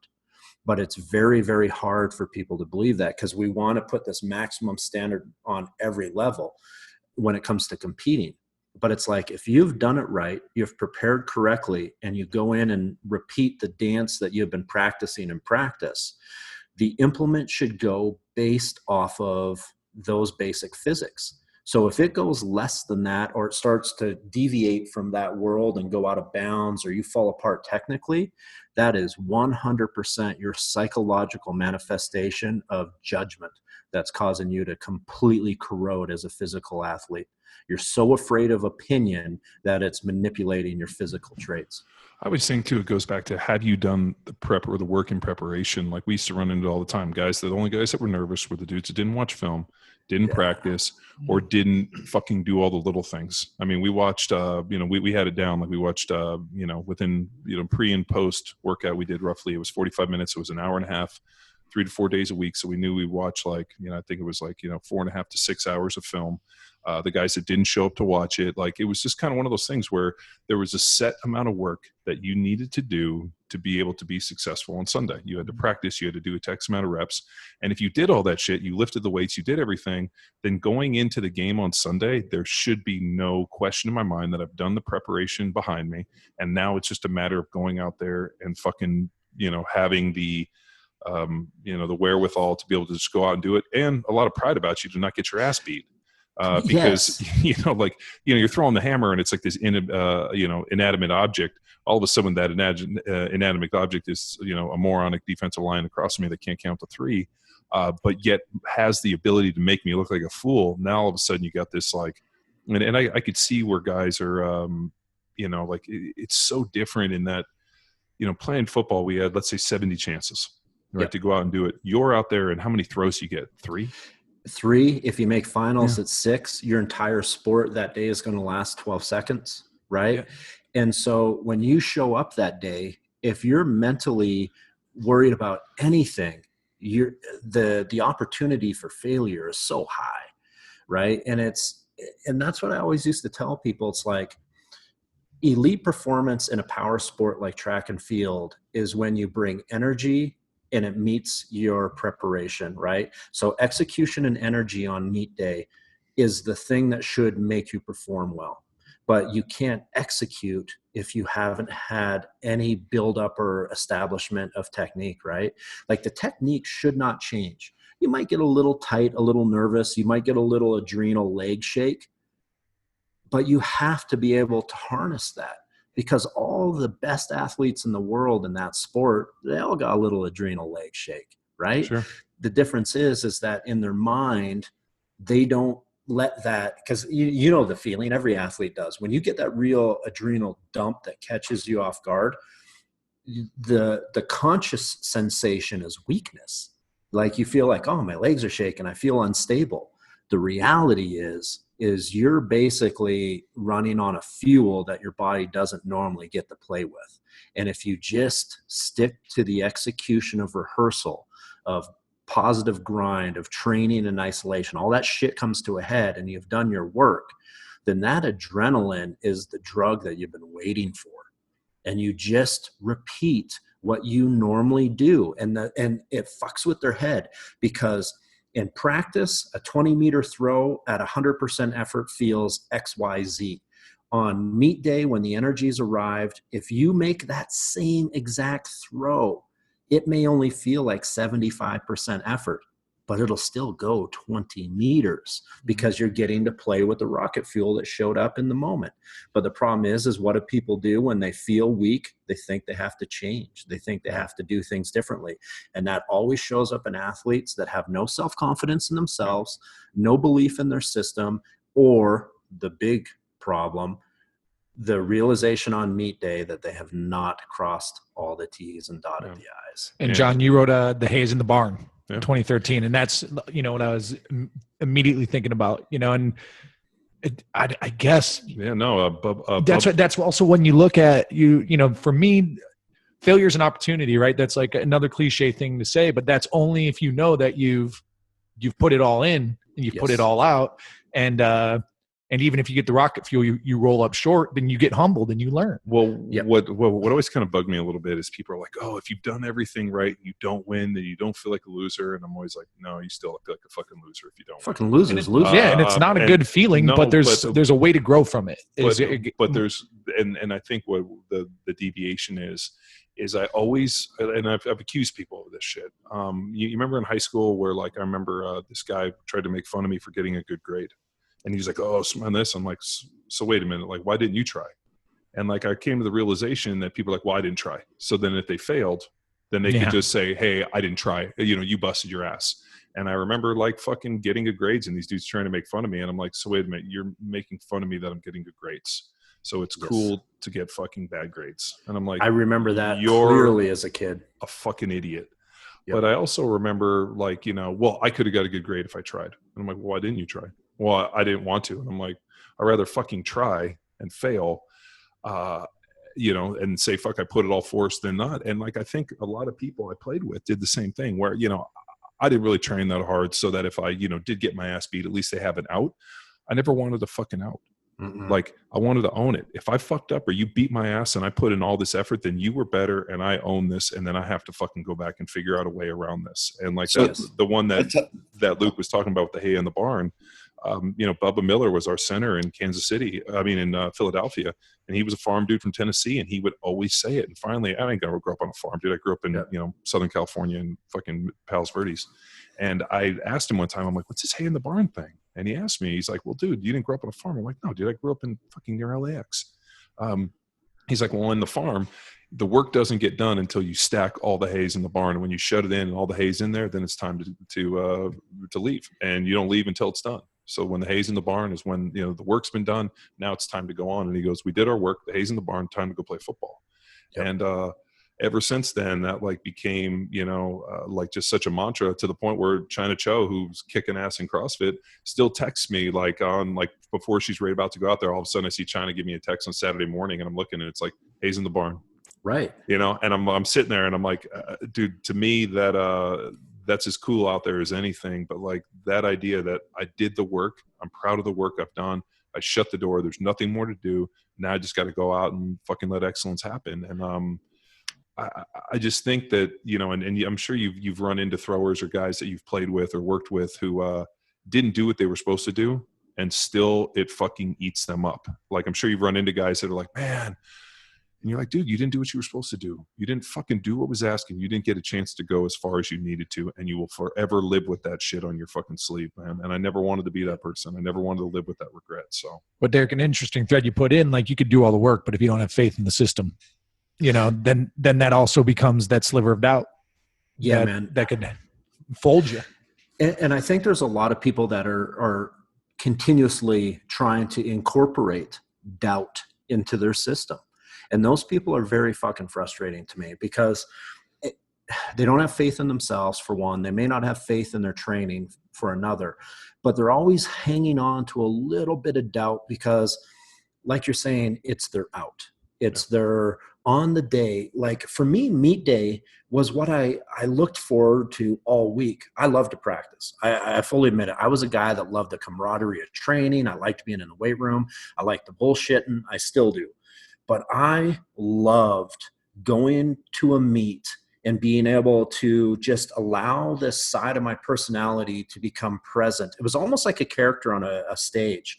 I got to like take this veil off and be a fucking lunatic for the next however 1 to 2 hours in my world. And it was totally acceptable. It was totally acceptable to be this fuck, I lost it. No, we know you're saying, just go. Yeah, it says, have all these idiosyncrasies and eccentricities and have all these weird things that I still have as an adult that I don't get to fully exhaust anymore. But for that moment, every Saturday, I used to be able to tap into them completely. And when I won, people were like, fuck, that was amazing. You're not quite the person I thought you were. And it's like, it's because that represents an exhaustion of a part of my personality that I have to feed. And if I don't, it's like this dormant animal that is forever always batting at my back door. But the problem is if you let it out too much, then you become emotionally drained. And then all of a sudden you're like, I just need to go hide somewhere for a little bit. I mean, you do, you have to go fucking park it's just one mountain for 3 years. I always think so I talk about it Summer Strong. I have this fucking terrible fear of failure. Like it's like people are like, oh, the fear, great. And I'm like, no, dude, the fear of fucking failure is what wakes you up at fucking 5 a.m, where you shoot out of bed and you think somebody's out there working with you or outworking you, or I didn't do enough. And this fucking thought that like, I'm going to fail in front of all these people.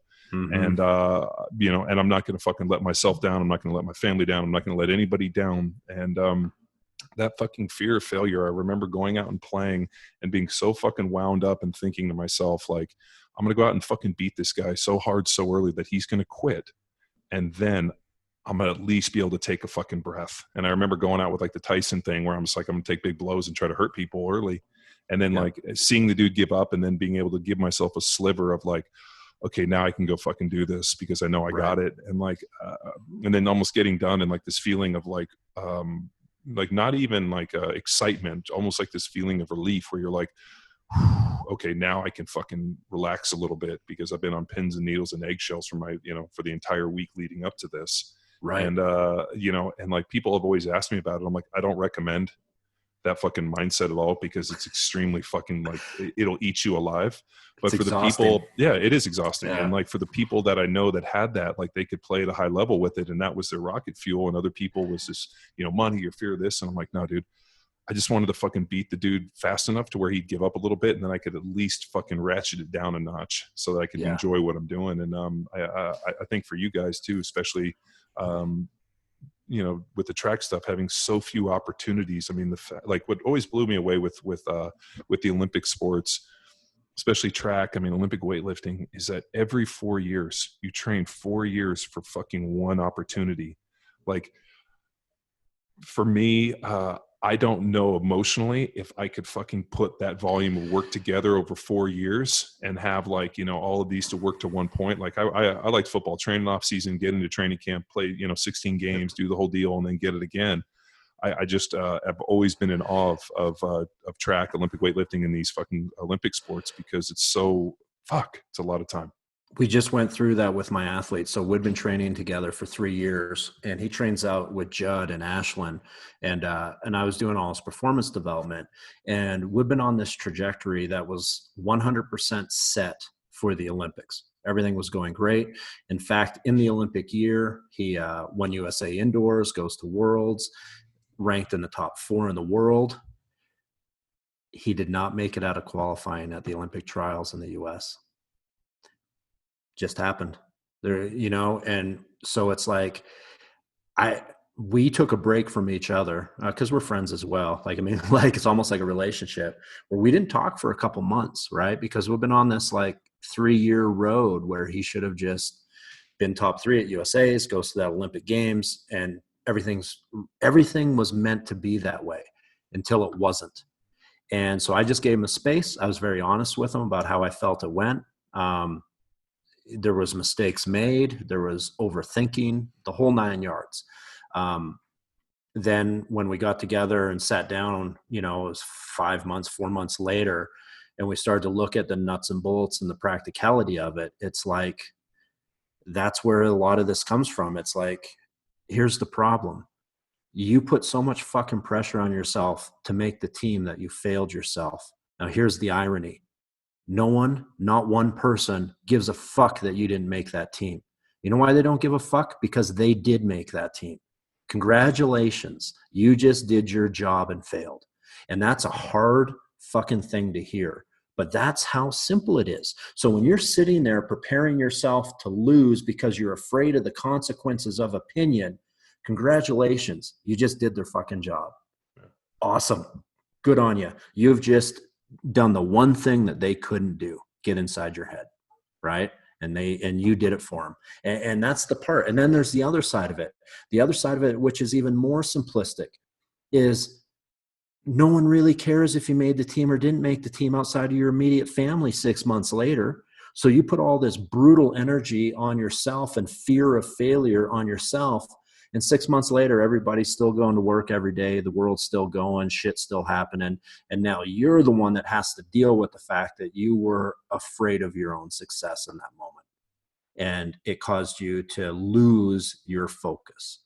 So when you see stuff like that, and it's a harsh thing because I've been through it myself, it's you need to step back and you really, really need to, as I say, work on your sense of self-awareness. Because the only failure that happens in those moments typically is happening with inside the person that it's occurring to. No one came in and stepped in and took the power away. You gave it away. You know, and that's a tough pill to swallow. And like you say, when that happens once every 4 years, you may never have another chance. Life's a brutal bitch. So you may not get a chance to step on that stage again. I mean, and here's a chance where, everything's going well. And now he has to wait 4 years for his opportunity to fucking do it again. No injuries, nothing. If you cross those fingers, right? Yeah. You do everything perfect. And and it's not even 4 years for the Olympics. That's what I always tell people. It's 4 years for 6 throws in fucking Sacramento or fucking Eugene, Oregon. You're not even on the stage yet. I mean, so it's like if you're putting that much stress on yourself, the Olympics is probably going to be a little too overwhelming. Yeah, brutal, man. It's brutal. Yeah. It's fucking awesome. Love it.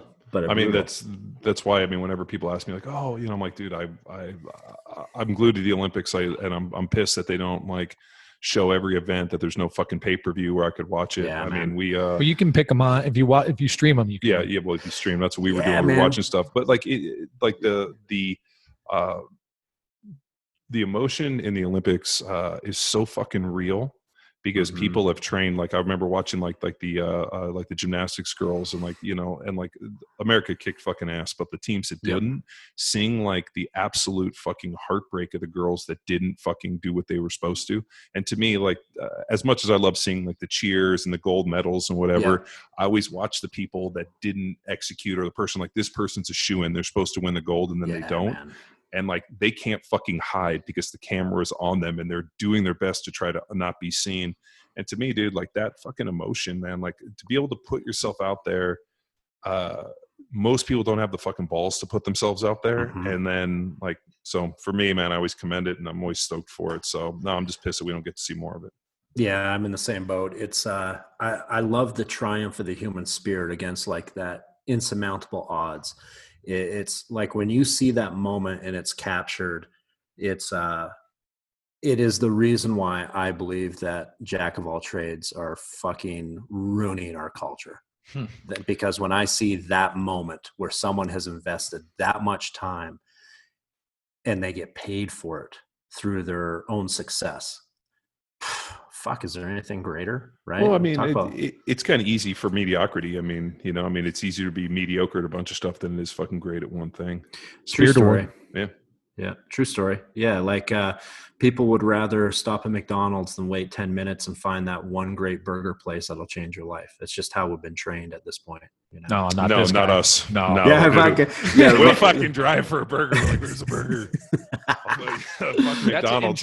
That's an interesting analogy. Real fast. If that is like a marker for mindset, I mean, I can't. We've driven the absurd lengths in time just to try maybe or I hear you, a man. place actually we heard of or from a not guy. eat. I mean, Yeah, we've also man. driven and not eaten because we couldn't find anything, and then we couldn't fucking succumb to going to something like a McDonald's. Yeah, it's like a fucking. We'll make up a quote right now. It's like, I'd rather fast for greatness than indulge in mediocrity. Right? Ooh, there it is. They changed it. Ooh. Mic drop. Down. Click. End the show. Boom. That's it. We're Let's good. We're go done. home. Shut it down. Dude, yeah, take it, John. Oh no, dude, that was fucking excellent, man. I was bummed we didn't get you on, and but I'm actually stoked that we were able to wait, so we got to connect at Summer Strong, and it was funny. Yeah, that was awesome. Yeah, when we got to hang out, like I knew we were to have you on the podcast and whatever, and then we got the chance, and like many other times, like all of a sudden we started talking, and I was like, man, I can't believe we haven't been friends longer.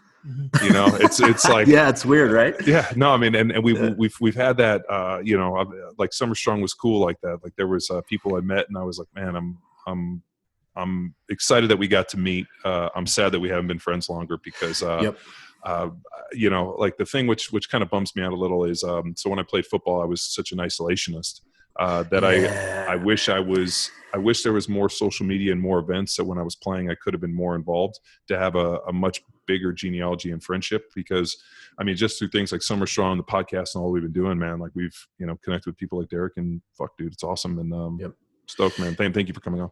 I appreciate it greatly. And it's funny, just on a caveat to what you said, is I was down in Tampa last week with Ben Pekulski, the pro bodybuilder, and we had that exact same conversation. He said the thing that he struggled the most with in his career was the self-induced isolation that he was like existing in to achieve his goals, that when that all started to melt away and he realized that he was getting towards the end of his career and he wanted to get into different things, is he was like quite concerned that he had lost the ability to be a social animal because he had been so driven for so long on one task.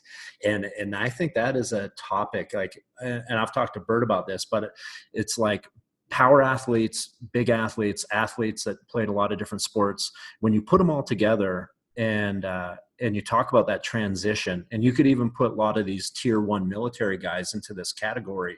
It's like, and I refer to it as deconstructing the beast. It's what do you do and how do you move from the world that you existed in to the world which you now have to live in, because it is a transition for a lot of people. Especially when they were so isolation was such a big part of who they were to be successful. You know, I mean, that's interesting. But here we are, fucking partying, doing our thing. Virtually through the internet.